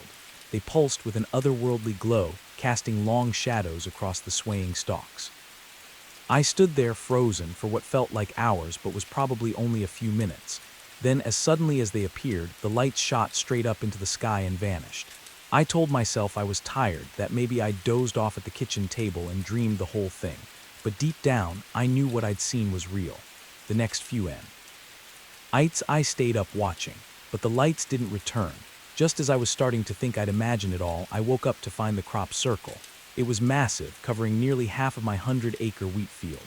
The design was incredibly complex, a series of interlocking circles and crescents that seemed to spiral out from a central point. The wheat stalks were bent, not broken, woven together in a way that defied explanation.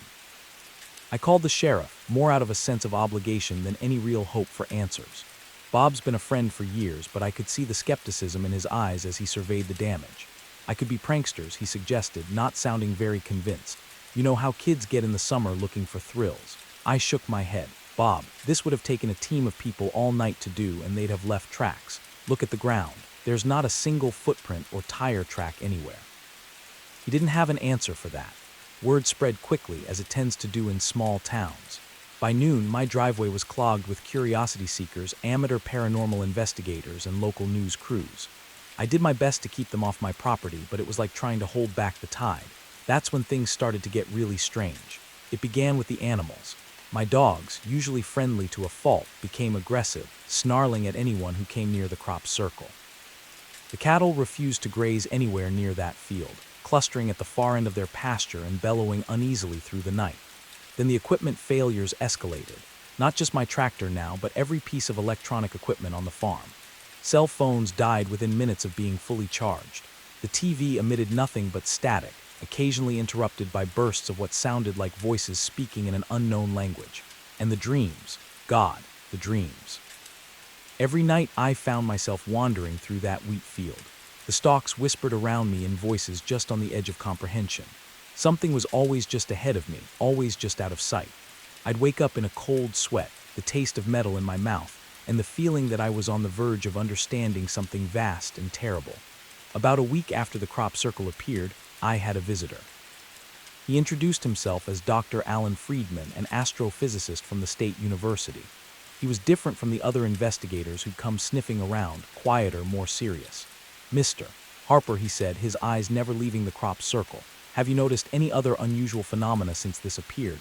Lights in the sky, perhaps, electronic disturbances." The hairs on the back of my neck stood up. "How did you know about that?" He turned to me then, his expression grave. "Because this isn't the first time this has happened. There's a pattern, Mr. Harper. These events, they're escalating." Over the next few hours, Dr. Friedman told me things that shook me to my core, about other crop circles, all following a similar design, appearing across the country over the past few years, about increased UFO sightings in those areas, and about people who had gone missing, always in the weeks following the appearance of a circle. "We believe," he said in a low voice, "that these are some kind of test sites, that whatever intelligence is behind this is preparing for something bigger." I wanted to dismiss it all as crazy talk, but I couldn't, not after what I'd seen, what I'd experienced. "What do they want?" I asked, my mouth dry. Dr. Friedman shook his head. "We don't know, but we think you might be in danger, Mr. Harper. These sites, they seem to have a strange effect on the people closest to them. We've documented cases of unusual behavior, of people claiming to receive messages or orders from some unknown source." As he spoke, I felt a chill run down my spine. I thought of my dreams, of the whispers just on the edge of understanding.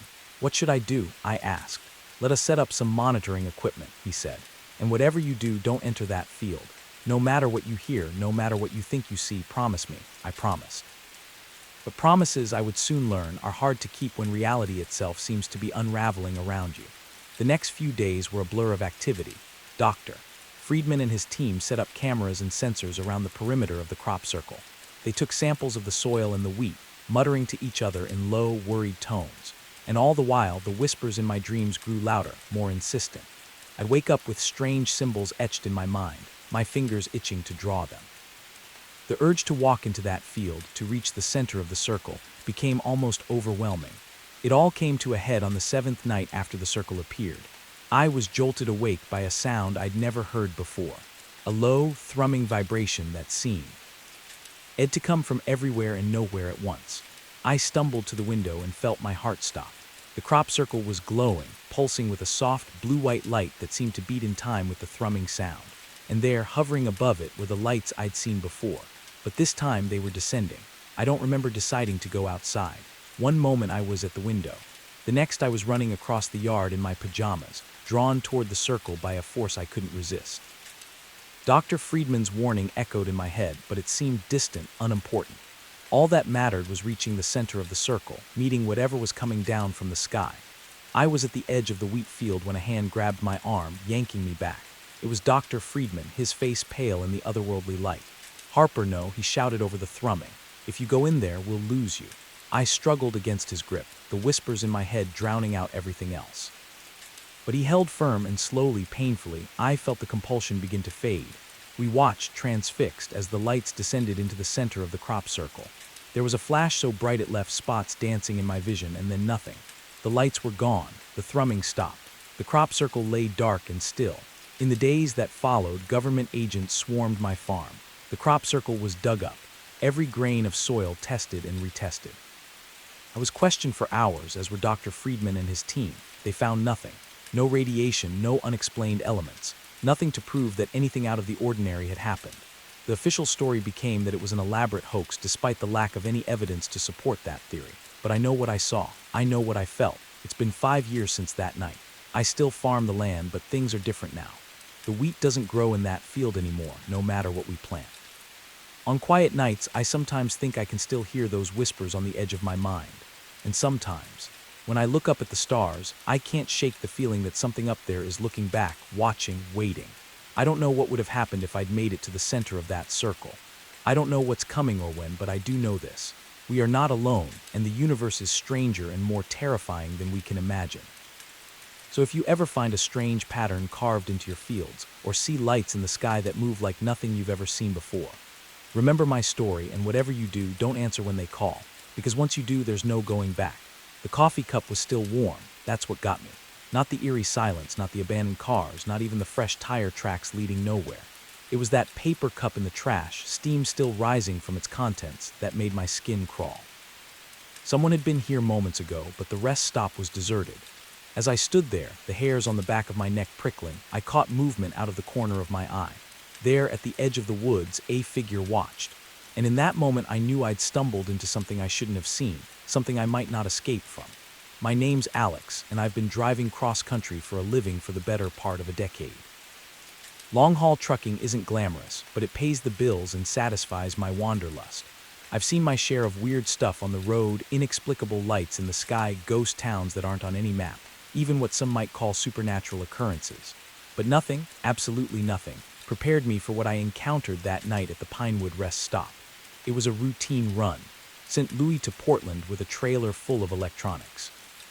I'd been pushing hard, trying to make up time after a delay at my last stop. The night was moonless, the highway a ribbon of black stretching endlessly before me. I'd been fighting sleep for the last hour, my eyes gritty and my mind fuzzy. When I saw the sign for the rest stop, I almost cried with relief. Just a quick break, I told myself. Splash some water on my face, grab a coffee, and I'd be good for another few hours. The rest stop appeared out of the darkness like an island of light. It was one of those older ones, with a small building housing restrooms and vending machines, and a separate area for trucks to park. As I pulled in, I noticed a few cars in the lot, but no people visible. I parked and stepped out of my rig, stretching muscles cramped from hours of sitting. The air was unnaturally still. No breeze, no sounds of insects or distant traffic, just silence. That should have been my first warning. I made my way to the building, my footsteps echoing loudly on the concrete. The door creaked as I pushed it open, the sound jarring in the quiet. Inside, the fluorescent lights buzzed softly, casting a harsh glare over empty space. I headed for the men's room, splashing cold water on my face and letting it run down my neck. As I looked up at my reflection, haggard and pale in the mirror, I saw something that made my heart skip a beat. In the mirror, reflected in the partially open door behind me, I caught a glimpse of movement. Just a shadow, really, but distinctly human-shaped. I whirled around, but the doorway was empty. "Hello?" I called out, my voice sounding thin and nervous even to my own ears. No response. Shaking it off is a trick of my tired mind. I left the restroom and headed for the vending machines. That's when I noticed the other oddities. A jacket draped over a chair as if its owner had just stepped away. A smartphone on a table, its screen still lit up. And there in the trash can by the door, that steaming cup of coffee. My skin prickled with goosebumps. Where was everyone? I stepped back outside, scanning the parking lot. The cars I'd seen earlier were still there, some with doors hanging open.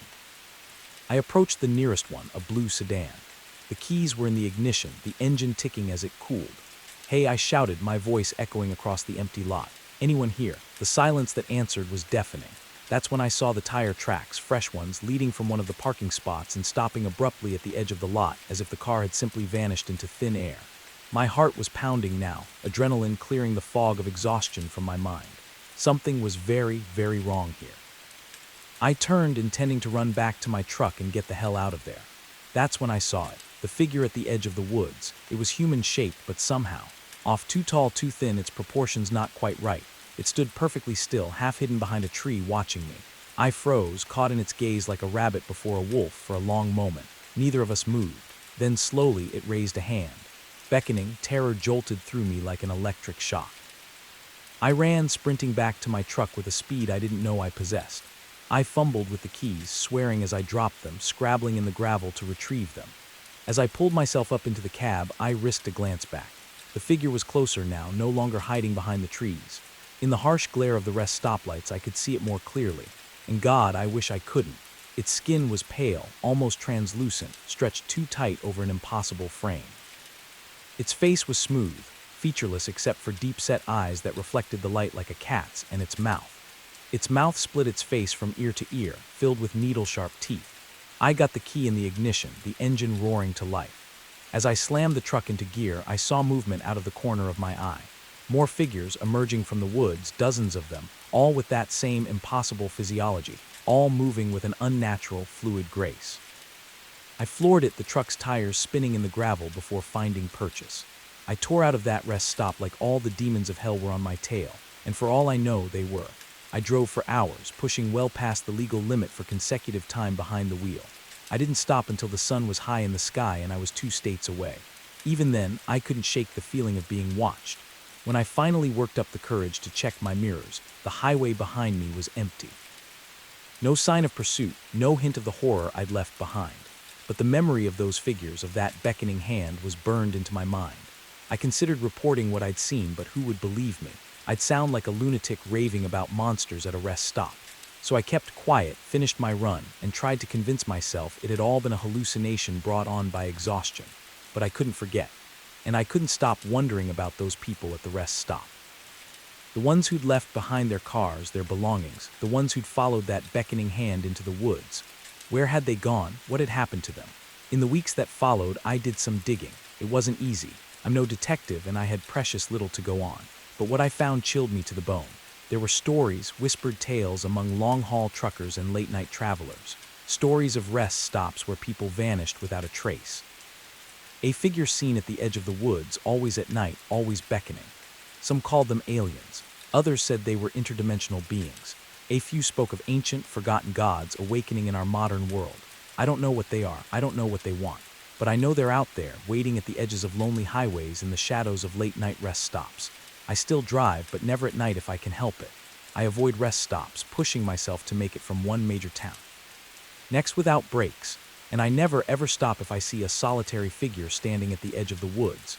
Sometimes, on long hauls when the night is dark and the road seems to go on forever, I think I see them in my mirrors. Tall, thin figures keeping pace with my truck despite its speed, watching, waiting, and sometimes I wonder if I really did escape that night, or if somehow I'm still there, trapped in some in-between place, living out a life that's not quite real. So if you're ever driving late at night and you see a rest stop appear out of the darkness, think twice before you stop. Check your gas gauge, your caffeine levels, your fatigue. Ask yourself, is it worth the risk? Because you never know what might be waiting there in the shadows. You never know who or what might be beckoning you into the woods, and once you follow, you might never find your way back. Remember my story and keep driving no matter how tired you are, because some rest stops aren't meant for rest. Some are gateways to places we were never meant to go, and once you cross that threshold, there's no coming back. First photo showed nothing but trees. The second captured a blur of movement at the edge of the frame, but it was the third image that made my blood run cold. There, emerging from the shadows between 2 ancient pines, was a figure, humanoid but wrong somehow.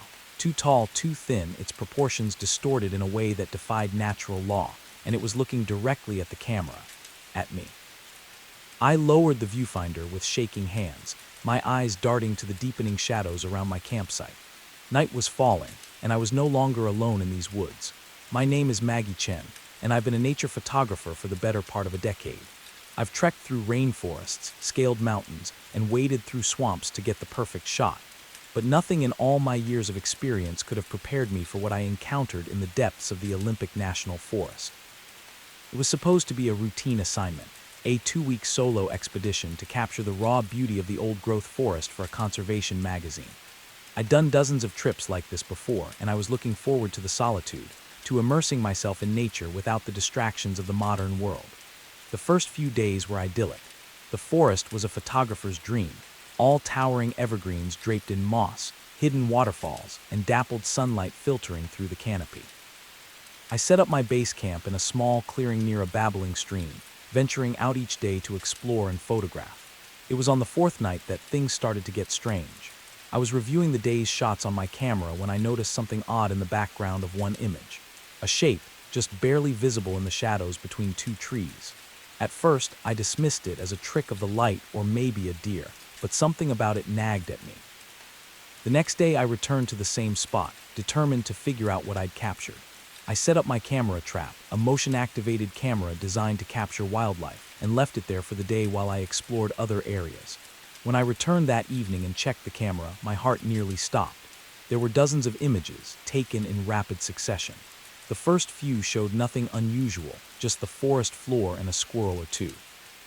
But then the figure appeared, tall and impossibly thin, with long spindly limbs that seemed to bend at unnatural angles. Its skin, where visible, was pale and almost translucent, stretched tight over an inhuman frame, and its face. God, its face. Smooth and featureless, save for two large, dark eyes that reflected the camera's flash like a cat's. I stared at the images, my mind refusing to process what I was seeing. This couldn't be real. It had to be a hoax, a trick played by some other hiker with too much time on their hands and a talent for Photoshop. But as I flipped through the sequence of photos, a chill ran down my spine. The figure was moving closer to the camera with each shot. In the final image, it was reaching towards the lens, long fingers blurred with motion. I packed up my gear with shaking hands and practically ran back to my campsite. That night, I barely slept, starting at every snapping twig and rustle of leaves. I told myself I was being ridiculous, that there had to be a logical explanation. But deep down, I knew what I'd seen was real. The next morning, I woke to find my campsite in disarray. My backpack had been emptied, its contents strewn about. My food cache, hung high in a tree to protect it from bears, had been torn down. The rope snapped as if it were thread, and there, pressed into a patch of soft earth near my tent, was a footprint, long and narrow, with toes that looked more like claws. My camera was lying next to it. With trembling fingers, I turned it on and checked the most recent IMA. Yes, my heart nearly stopped. There were new photos taken while I slept. Photos of my tent, of me sleeping inside, visible through the mesh window. And in each one, that figure was there, getting closer and closer. I should have left then, packed up and hiked out. Assignment be damned. But some combination of curiosity, stubbornness, and plain old stupidity made me stay. I convinced myself that if I could just get clearer photos, just understand what this thing was, it would all make sense. So I stayed, and each night the creature came closer. I set up more camera traps around my campsite, capturing image after image of the being as it circled my tent. I barely slept, spending my nights huddled in my sleeping bag, clutching my hunting knife and jumping at every sound. During the day, I'd venture out, following trails of broken branches and those strange footprints. I found places where the undergrowth had been crushed, as if something large had bedded down. Once I found a tuft of hair caught on a branch, coarse and gray, like no animal fur I'd ever seen. As the days passed, I began to feel like I was losing my mind. The forest, once beautiful and inviting, now seemed menacing. The trees loomed over me, their branches reaching out like grasping fingers. I couldn't shake the feeling of being watched, even in broad daylight. And still, I stayed. The need to understand, to document what I was seeing, had become an obsession. It all came to a head on what should have been my last night in the forest. I was planning to hike out in the morning, my assignment completed and my sanity hanging by a thread. I'd set up my cameras for one final night of observation, hoping against hope for that one clear shot that would prove I wasn't crazy. I must have dozed off despite my fear, because I woke suddenly in the pitch black of my tent. Something had changed. The ever-present sounds of the forest, the rustle of leaves, the chirp of insects had gone silent, and there was something outside my tent. I could hear it moving, softly but unmistakably. Circling, sniffing, I lay there paralyzed with terror as it completed its circuit. Then to my horror, I saw the zipper of my tent begin to move. Slowly, inch by agonizing inch, the opening of my tent widened. I wanted to scream, to run, to do anything, but my body wouldn't respond. I could only watch. Eyes wide in the darkness, as a long, pale hand with too many joints slipped through the opening. The hand paused, as if sensing my fear. Then deliberately it reached towards my camera, which lay next to my sleeping bag. In that moment, survival instinct finally overcame my paralysis. I lunged for the camera, snatching it away from that terrible hand. In the same motion, I kicked out at the tent wall, tearing through the fabric and tumbling out into the night. I ran blindly, desperately, clutching the camera to my chest. I crashed through underbrush, stumbled over roots, branches whipping at my face. Behind me, I could hear it pursuing. Not running, but moving with a terrible swiftness, flowing through the forest like smoke. I don't know how long I ran or how far. My lungs burned, my legs ached, but terror drove me on. Finally, mercifully, I saw lights ahead. The ranger station at the trailhead, a beacon of civilization in the wilderness. I burst out of the tree line, gasping and sobbing. The startled ranger on duty took one look at my wild eyes and torn clothing and ushered me inside, locking the door behind us. The rest of that night is a blur. I remember telling my story, the ranger's skeptical looks turning to concern as he saw the raw fear in my eyes. I remember the police arriving, taking my statement, and I remember the moment when they asked to see my camera. With shaking hands, I turned it on and began to scroll through the images. But where there should have been dozens of photos of that otherworldly being, there was nothing. Just trees and shadows and normal forest scenes. Even the photos from that final night, the ones I was sure I'd taken of the hand reaching into my tent, were gone. In the harsh fluorescent light of the ranger station, surrounded by the trappings of civilization, my entire experience began to seem like a bad dream. Had I imagined it all? Had 2 weeks of solitude in the deep woods driven me to some kind of breakdown? But then I saw it. In the very last photo on the camera, barely visible in the background, was a figure, tall and thin, half hidden behind a tree. And though the image was blurry, I could swear it was smiling. I've never gone back to those woods. I've never told the full story to anyone but you. My editor got a watered-down version about being spooked by wildlife, and the photos I submitted were carefully curated to show nothing but the natural beauty of the forest. But sometimes, on dark nights when the wind whispers through the trees outside my in Tao, I find myself thinking about what's out there in the deep woods, about the things that lurk just beyond the reach of our cameras and our understanding. And I wonder, with a chill that goes bone deep, if it's still out there, watching, waiting for the next unsuspecting photographer to venture into its domain.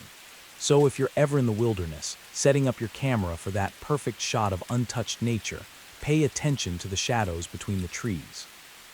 And if you see something moving there, something that doesn't quite fit, don't try to photograph it. Just run, and don't look back. Because some things in this world are not meant to be captured on film. And once they notice you noticing them, they never forget. They never stop watching. And sooner or later, they come for you. The first time I saw her, I thought I was looking in a mirror. Same shoulder-length brown hair, same green eyes, even the same tiny scar above my left eyebrow from a childhood accident. But this was no reflection. It was a living, breathing woman who could have been my twin. Our eyes met across the crowded dining room, and I felt a chill run down my spine as she smiled and waved. I knew with sickening certainty that my relaxing Caribbean cruise had just taken a turn into uncharted waters. My name is Sarah Mitchell, and until that moment, I'd been enjoying a much-needed vacation aboard the Majestic Dream, a luxury cruise liner making its way through the turquoise waters of the Caribbean. I'm a 32-year-old software engineer from Seattle, and this was my first real vacation in years. I'd been looking forward to 10 days of sun, relaxation, and maybe a little romance if I was lucky. The first few days had been everything I'd hoped for. I'd lounged by the pool, indulged in far too many fruity cocktails, and even struck up a flirtation with a handsome guy named Mike who was traveling with a group of friends. It was on the 4th night at the captain's dinner that everything changed. I dressed up for the occasion, wearing a new blue dress I'd bought specifically for the cruise. As I made my way into the grand dining room, I caught sight of myself in one of the large decorative mirrors and paused to adjust my hair. That's when I saw her. At first, I thought it was just my reflection from a different angle, but as I turned to look directly at her, I realized with a jolt that she was a separate person. A person who looked exactly like me, down to the smallest detail. Our eyes met, and for a moment the bustling dining room seemed to fade away. She smiled and waved as if we were old friends. I felt rooted to the spot, my mind reeling. This couldn't be real. It had to be some kind of elaborate prank or a very vivid hallucination. A waiter bumped into me, breaking the spell. By the time I looked back, she was gone, lost in the sea of passengers making their way to their tables. Throughout dinner, I couldn't focus on the conversation at my table. My eyes kept scanning the room. Looking for my doppelganger, I saw her once, sitting at a table across the room, but when I blinked, she was gone again. "Sarah, are you okay?" Mike's voice brought me back to the present. "You look like you've seen a ghost." I forced a laugh. "Sorry, just a bit tired, I guess. Must be all that sun." But as the night wore on, I couldn't shake the feeling of unease that had settled over me. Who was she, and why did she look exactly like me? The next morning, I was determined to find her and get some answers. I spent hours wandering the ship, checking every restaurant, lounge, and deck, but there was no sign of her. It wasn't until late afternoon that I saw her again. I was heading back to my cabin to get ready for dinner when I caught a glimpse of her turning a corner at the end of the hallway. I broke into a run, but when I rounded the corner, the corridor was empty. That night, I couldn't sleep. Every time I closed my eyes, I saw my face, smiling at me across the dining room. Around 2 a.m., I gave up on sleep and decided to take a walk to clear my head. The ship was eerily quiet as I made my way through the deserted corridors. I found myself on one of the upper decks, leaning against the railing and staring out at the moonlit ocean. That's when I heard it. Footsteps behind me, soft but distinct. I turned, half expecting to see my double. Instead, it was Mike, looking surprised to see me. "Sarah, what are you doing up so late?" I hesitated, then decided to take a chance. "Mike, this is going to sound crazy, but have you seen anyone on the ship who looks like me? I mean exactly like me." He frowned, looking confused. "What do you mean?" I told him everything about seeing my doppelganger at dinner, about chasing her through the ship. As I spoke, I could see the concern growing in his eyes. "Sarah," he said gently when I finished, "I think maybe you should talk to the ship's doctor. Since rest can do funny things to a person's mind, and I'm not crazy," I snapped, then immediately felt guilty at the hurt look on his face. "I'm sorry, I know what I saw, Mike. She's real." He nodded, but I could tell he didn't believe me. "Okay, look, why don't we do some investigating tomorrow? If there really is someone who looks that much like you on the ship, other people must have noticed too, right?" I agreed, grateful for his support, even if he thought I was losing my mind. We made plans to meet for breakfast, and I headed back to my cabin, feeling slightly better. That night I dreamed of mirrors, endless corridors lined with mirrors, each one showing a slightly different version of myself. I woke up gasping, drenched in sweat. The next few days were a blur of paranoia and fruitless searching. Mike and I questioned other passengers, checked passenger lists, even bribed a junior crew member to let us look at security camera footage. But there was no sign of my mysterious double. Other passengers were starting to give me strange looks. I'd overhear whispers as I passed, see people pointing and talking in low voices. More than once, someone approached me, insisting they'd just seen me in a completely different part of the ship. Mike stuck by me, but I could tell his patience was wearing thin. "Maybe it was just someone who looked a lot like you," he suggested one afternoon as we sat by the pool. "And now you're just seeing what you expect to see." I wanted to believe him, but deep down I knew what I'd seen, and I was becoming more and more convinced that something very strange was happening on this ship. It all came to head on the 8th night of the cruise. I was walking back to my cabin after a late-night movie when I saw her again. She was standing at the end of the corridor, watching me. This time, I was determined not to let her get away. I ran towards her, calling out, "Wait, who are you? Why do you look like me?" She turned and fled, and I chased her through the twisting corridors of the ship, upstairs, down hallways, through lounges and restaurants. It was like a maze, and more than once I found myself in parts of the ship I'd never seen before. Finally, I cornered her in a dead-end hallway. She stood with her back to me, shoulders heaving as if she'd been running too. "Please," I gasped, out of breath, "just tell me who you are." Slowly, she turned to face me. And as she did, I felt the world tilt sideways. Her face was mine, yes, but it was wrong somehow. The proportions were slightly off, the eyes a little too large, the smile a little too wide. As I watched in horror, her features seemed to ripple and shift like a reflection in disturbed water. "Who am I?" she said, and her voice was a distorted version of my own. "I'm you, Sarah, or rather I'm who you could be, who you might become." She took a step towards me, and I stumbled backward, my back hitting the wall. What are you?" Her smile widened impossibly. "I'm a possibility, a potential future, this ship. It exists in a place where realities intersect, where different versions of ourselves can meet." My mind reeled, trying to make sense of her words. "But why? Why show yourself to me?" She laughed, and the sound sent shivers down my spine. "To give you a choice, of course, you can go back to your life, your safe, predictable existence, or you can embrace the unknown, become something more."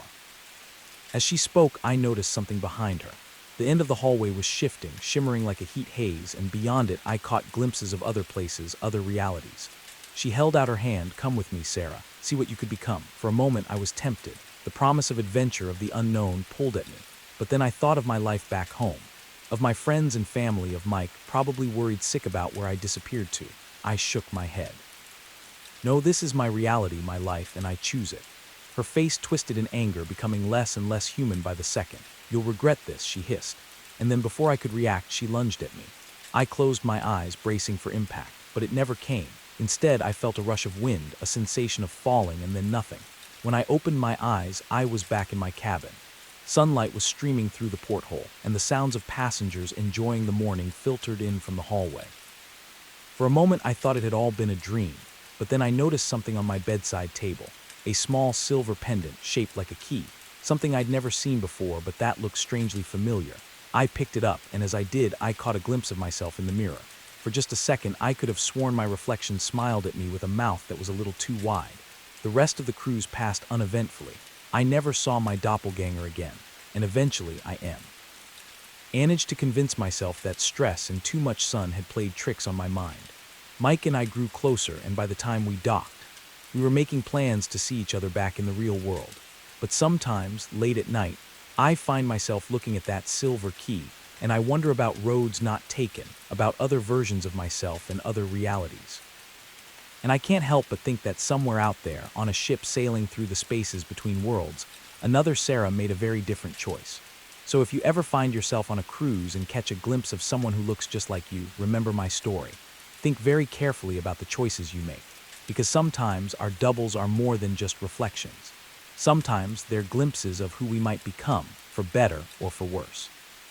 The words were whispered with such urgency, such raw fear that I felt my blood turn to ice. Whatever you do, don't be here at midnight. The weathered trucker who'd spoken them was already walking away, leaving me frozen in my seat, half-eaten burger growing cold on the plate in front of me.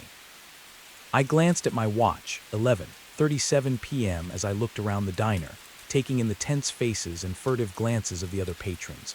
I realized with growing dread that I'd stumbled into something far more sinister than a late-night pit stop. My name's Jack, and until that moment, I'd been on a routine cross-country drive from New York to Los Angeles. I'm a freelance photographer, and I'd taken on a last-minute gig that required me to transport some sensitive equipment that couldn't be trusted to shipping companies. The pay was good, and I figured the road trip would give me a chance to capture some interesting shots along the way. I'd been driving for nearly 18 hours straight, fueled by gas station coffee, and the kind of determination that only comes from a looming deadline. When I saw the neon sign for Mel's Diner glowing like a beacon in the dark Nevada desert, I decided to pull over. My stomach was growling, and I figured a hot meal and a real cup of coffee would do me good. The diner looked like something straight out of a 1950s postcard, all chrome and red vinyl booths, with a jukebox in the corner playing old rock and NI roll tunes. But as soon as I walked in, I sensed something was off.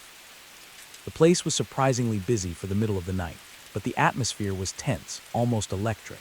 I slid into an empty booth and ordered a cheeseburger and coffee from a waitress whose smile seemed a little too forced. As I waited for my food, I couldn't help but notice how everyone in the diner seemed on edge. Conversations were hushed and people kept glancing at the large clock above the counter.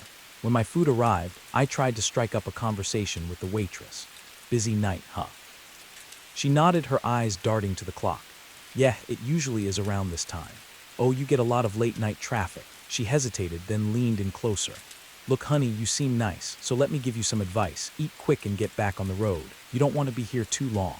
Before I could ask what she meant, she was gone, hurrying off to another table. I sat there, burger halfway to my mouth, thoroughly confused. That's when the trucker at the counter turned to me and whispered those chilling words, "Whatever you do, don't be here at midnight." As he walked away, I noticed other patrons starting to leave. They moved with an urgency that seemed at odds with the late hour, practically running to their vehicles. I flagged down my waitress again. What's going on? Why is everyone leaving? She glanced nervously at the clock, 11:45 p.m. now, and sighed. I shouldn't tell you this, but things happen here at midnight. Bad things, nobody knows why, but it's been going on for years. Some say this place sits on some kind of convergence, a weak spot between worlds. All I know is, Jan, you don't want to be here when the clock strikes 12. I laughed, though it sounded hollow even to my own ears. Come on, you can't be serious. What, is this place haunted or something? Her expression remained deadly serious, worse. Now please, for your own sake, finish up and go. I wanted to believe it was all an elaborate joke. Some weird local custom to scare tourists, but the fear in her eyes, the palpable tension in the air, it felt too real to dismiss. I gulped down my coffee and threw some bills on the table, deciding that whatever was going on, I didn't want to stick around to find out. But as I stood up to leave, I noticed something that made my heart skip a beat. The door to the diner was gone. Where the entrance had been was now just a solid wall covered in the same tacky wallpaper as the rest of the place. I blinked hard, convinced I must be more tired than I thought, but when I opened my eyes, the wall was still there. It's starting, someone whispered. I too. Arned to see the other remaining patrons, about a dozen in total, huddled together in the center of the diner. The waitress was among them, her earlier composure crumbling as she clutched a coffee pot like a weapon. What's starting? What the hell is going on here? I demanded, panic rising in my throat. An old man with a face like weathered leather spoke up. It's midnight, son, or it will be in about. He checked his watch. 2 minutes, that's when they come. Who comes? What are you talking about? But before anyone could answer, the lights began to flicker. The jukebox, which had been quietly playing Great Balls of Fire, suddenly switched to a slow, discordant melody I didn't recognize. The temperature in the diner seemed to drop several degrees in a matter of seconds. Circle up, the old man shouted. Remember, don't look directly at them, and whatever you do, don't let them touch you. The group formed a tight circle, facing outward. Without thinking, I joined them, my back pressing against strangers as we huddled together.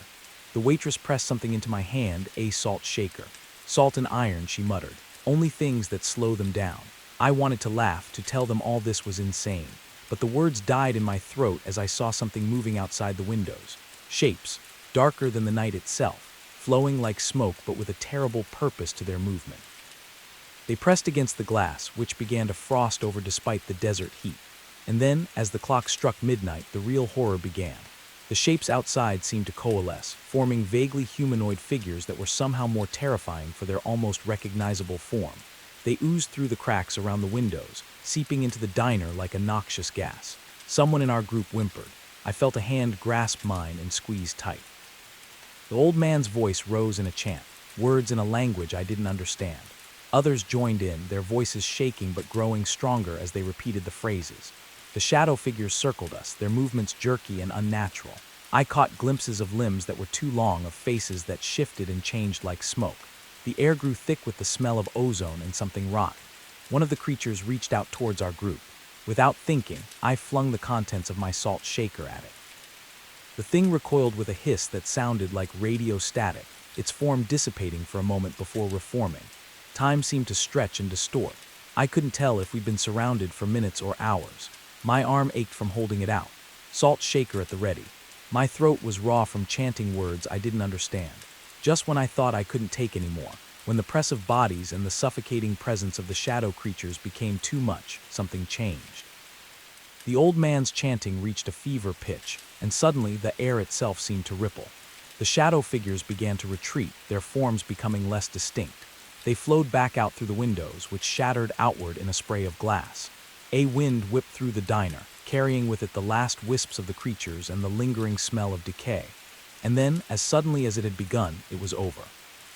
We stood there in stunned silence for a long moment, the only sound our ragged breathing and the crunch of broken glass underfoot. Slowly, our circle broke apart. I saw tears on some faces, blank shock on others. The waitress was the first to speak. Everyone okay? Anyone touched? There was a general murmur of assent. No one, it seemed, had been injured, physically on at least. As if a spell had been broken, the diner burst into activity. People began sweeping up glass, righting overturned chairs, trying to restore some semblance of normalcy. I stood there, salt shaker still clutched in my hand, trying to process what I just experienced. The old man approached me, his eyes kind but weary. First time, huh? You did good, son. I found my voice at last. What were those things? Why here? Why at midnight? He shook his head. Wish I could tell you. Been coming here every night for 30 years, trying to figure it out. All I know is they're getting stronger, and if we weren't here to hold them back. He trailed off, his implication clear. As the sun began to rise, painting the desert in shades of pink and gold, the door to the diner reappeared. People began to leave, nodding to each other with the camaraderie of soldiers who'd been through battle together. I made my way to my car on shaky legs, my mind still reeling. As I was about to drive away, the waitress ran out, pressing a piece of paper into my hand. If you're ever passing through again, she said, and you want to help, this is where we'll be. I looked down at the paper. It was a schedule listing dates and times, a roster of guardians keeping watch against the darkness. As I pulled back onto the highway, the events of the night began to feel like a dream. But the salt shaker on my passenger seat and the paper clutched in my hand were undeniable proof of what I'd experienced. I don't know if I'll ever go back to that diner. Part of me hopes I never see it again, but another part, a part I'm still coming to terms with, knows that I will.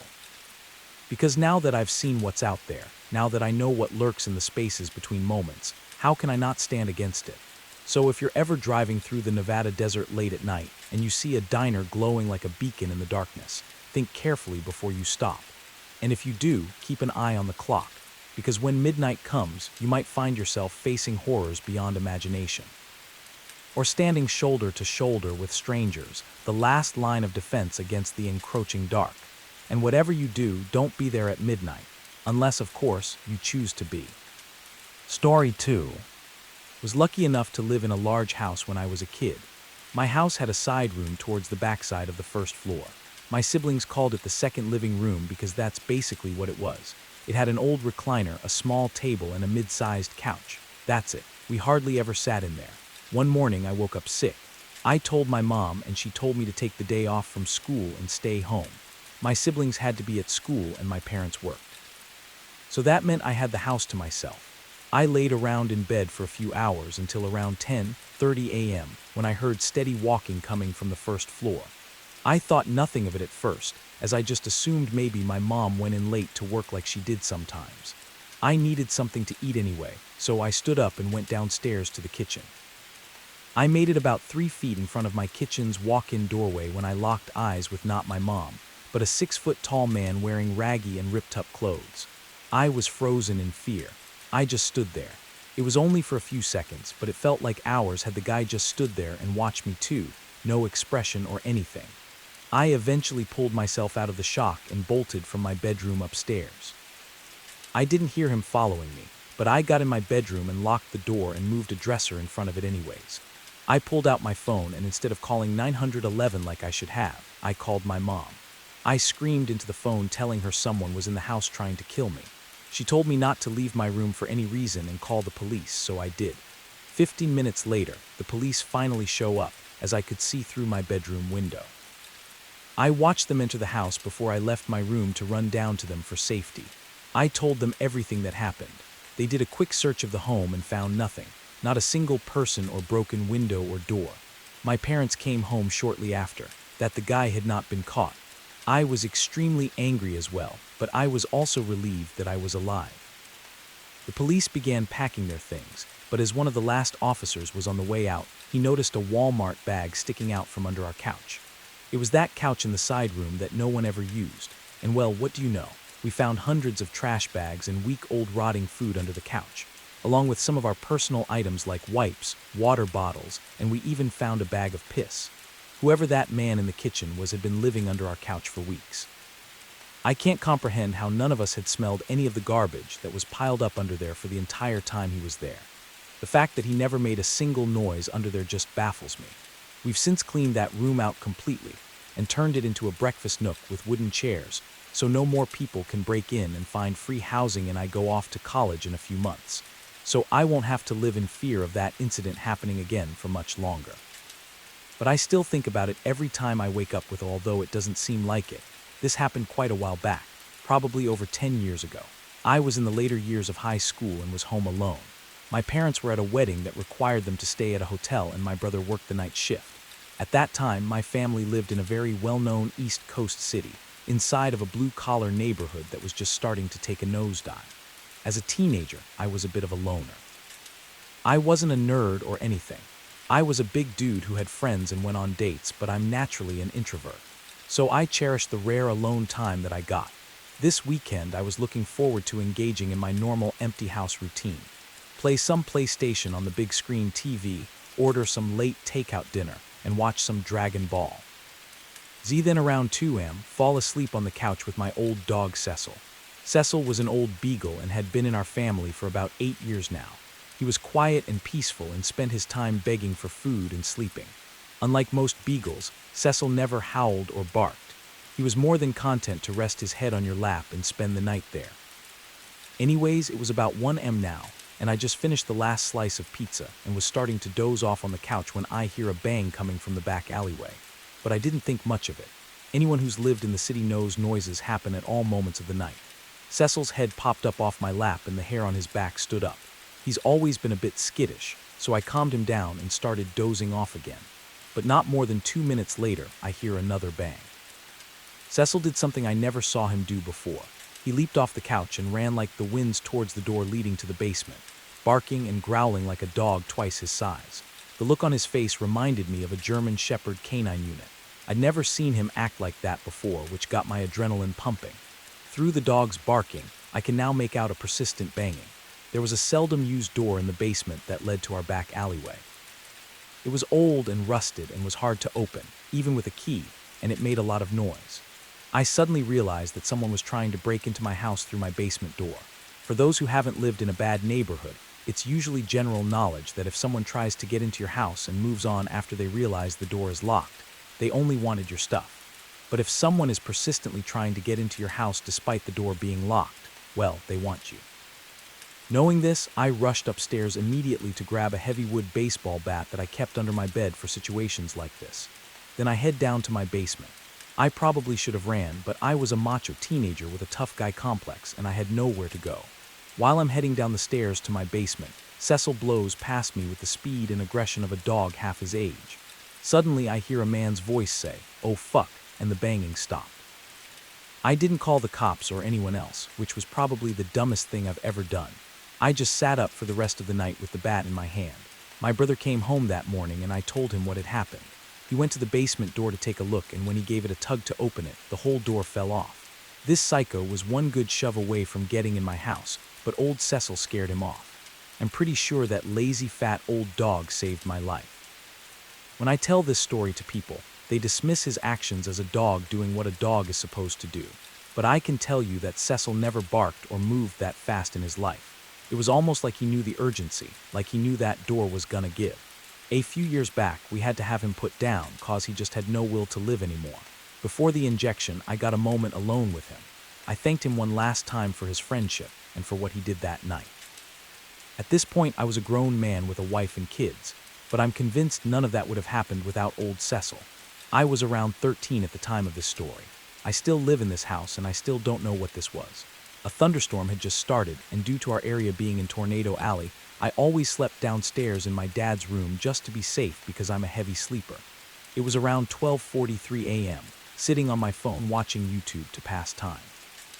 As the rain hit the house, I heard my dad's intense car bass pull up into the driveway.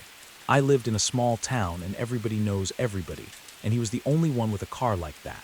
I assumed he would be coming downstairs to sleep since he had been working all night. So I collected my things and my dog and sat at the edge of the bed waiting. After waiting for a few minutes, I ended up walking over to the window that faced directly towards the driveway. Through this window, I could see the entirety of the driveway, so there was no way any car in the driveway wouldn't be seen. But there wasn't a car. There was nothing. I thought I had probably just mixed up a car passing on the highway next to us, because I remember my dad had also said that he would only be home around 2 a.m. I walked over and sat back down, but almost immediately I realized the car-based sound never left the driveway. I was spooked, but eventually I thought nothing of it, seeing as people park randomly around houses a lot. A few minutes passed by and I heard my dad's cough in the garage. I thought he was home, and I was relieved because the storm was beginning to pick up, but it only frightened me more when I realized that I never heard the garage door open. I was too spooked to look out the window again, and so I waited. A few minutes passed by and the rain now hitting the house harder, with thunder and lightning getting louder and brighter. Heard my dad's voice call out my name softly. At that moment, I realized that there was someone in my house or something. I had frozen place, listening. I turned and looked at my dog, noticing his confused look towards me as if he didn't hear anything. I slowly sat back down and just laid as still and quietly as I could until I eventually passed out. I woke up at 4 a.m. and immediately ran to the window and saw my dad's car, and so I ran upstairs. I told him everything that had happened.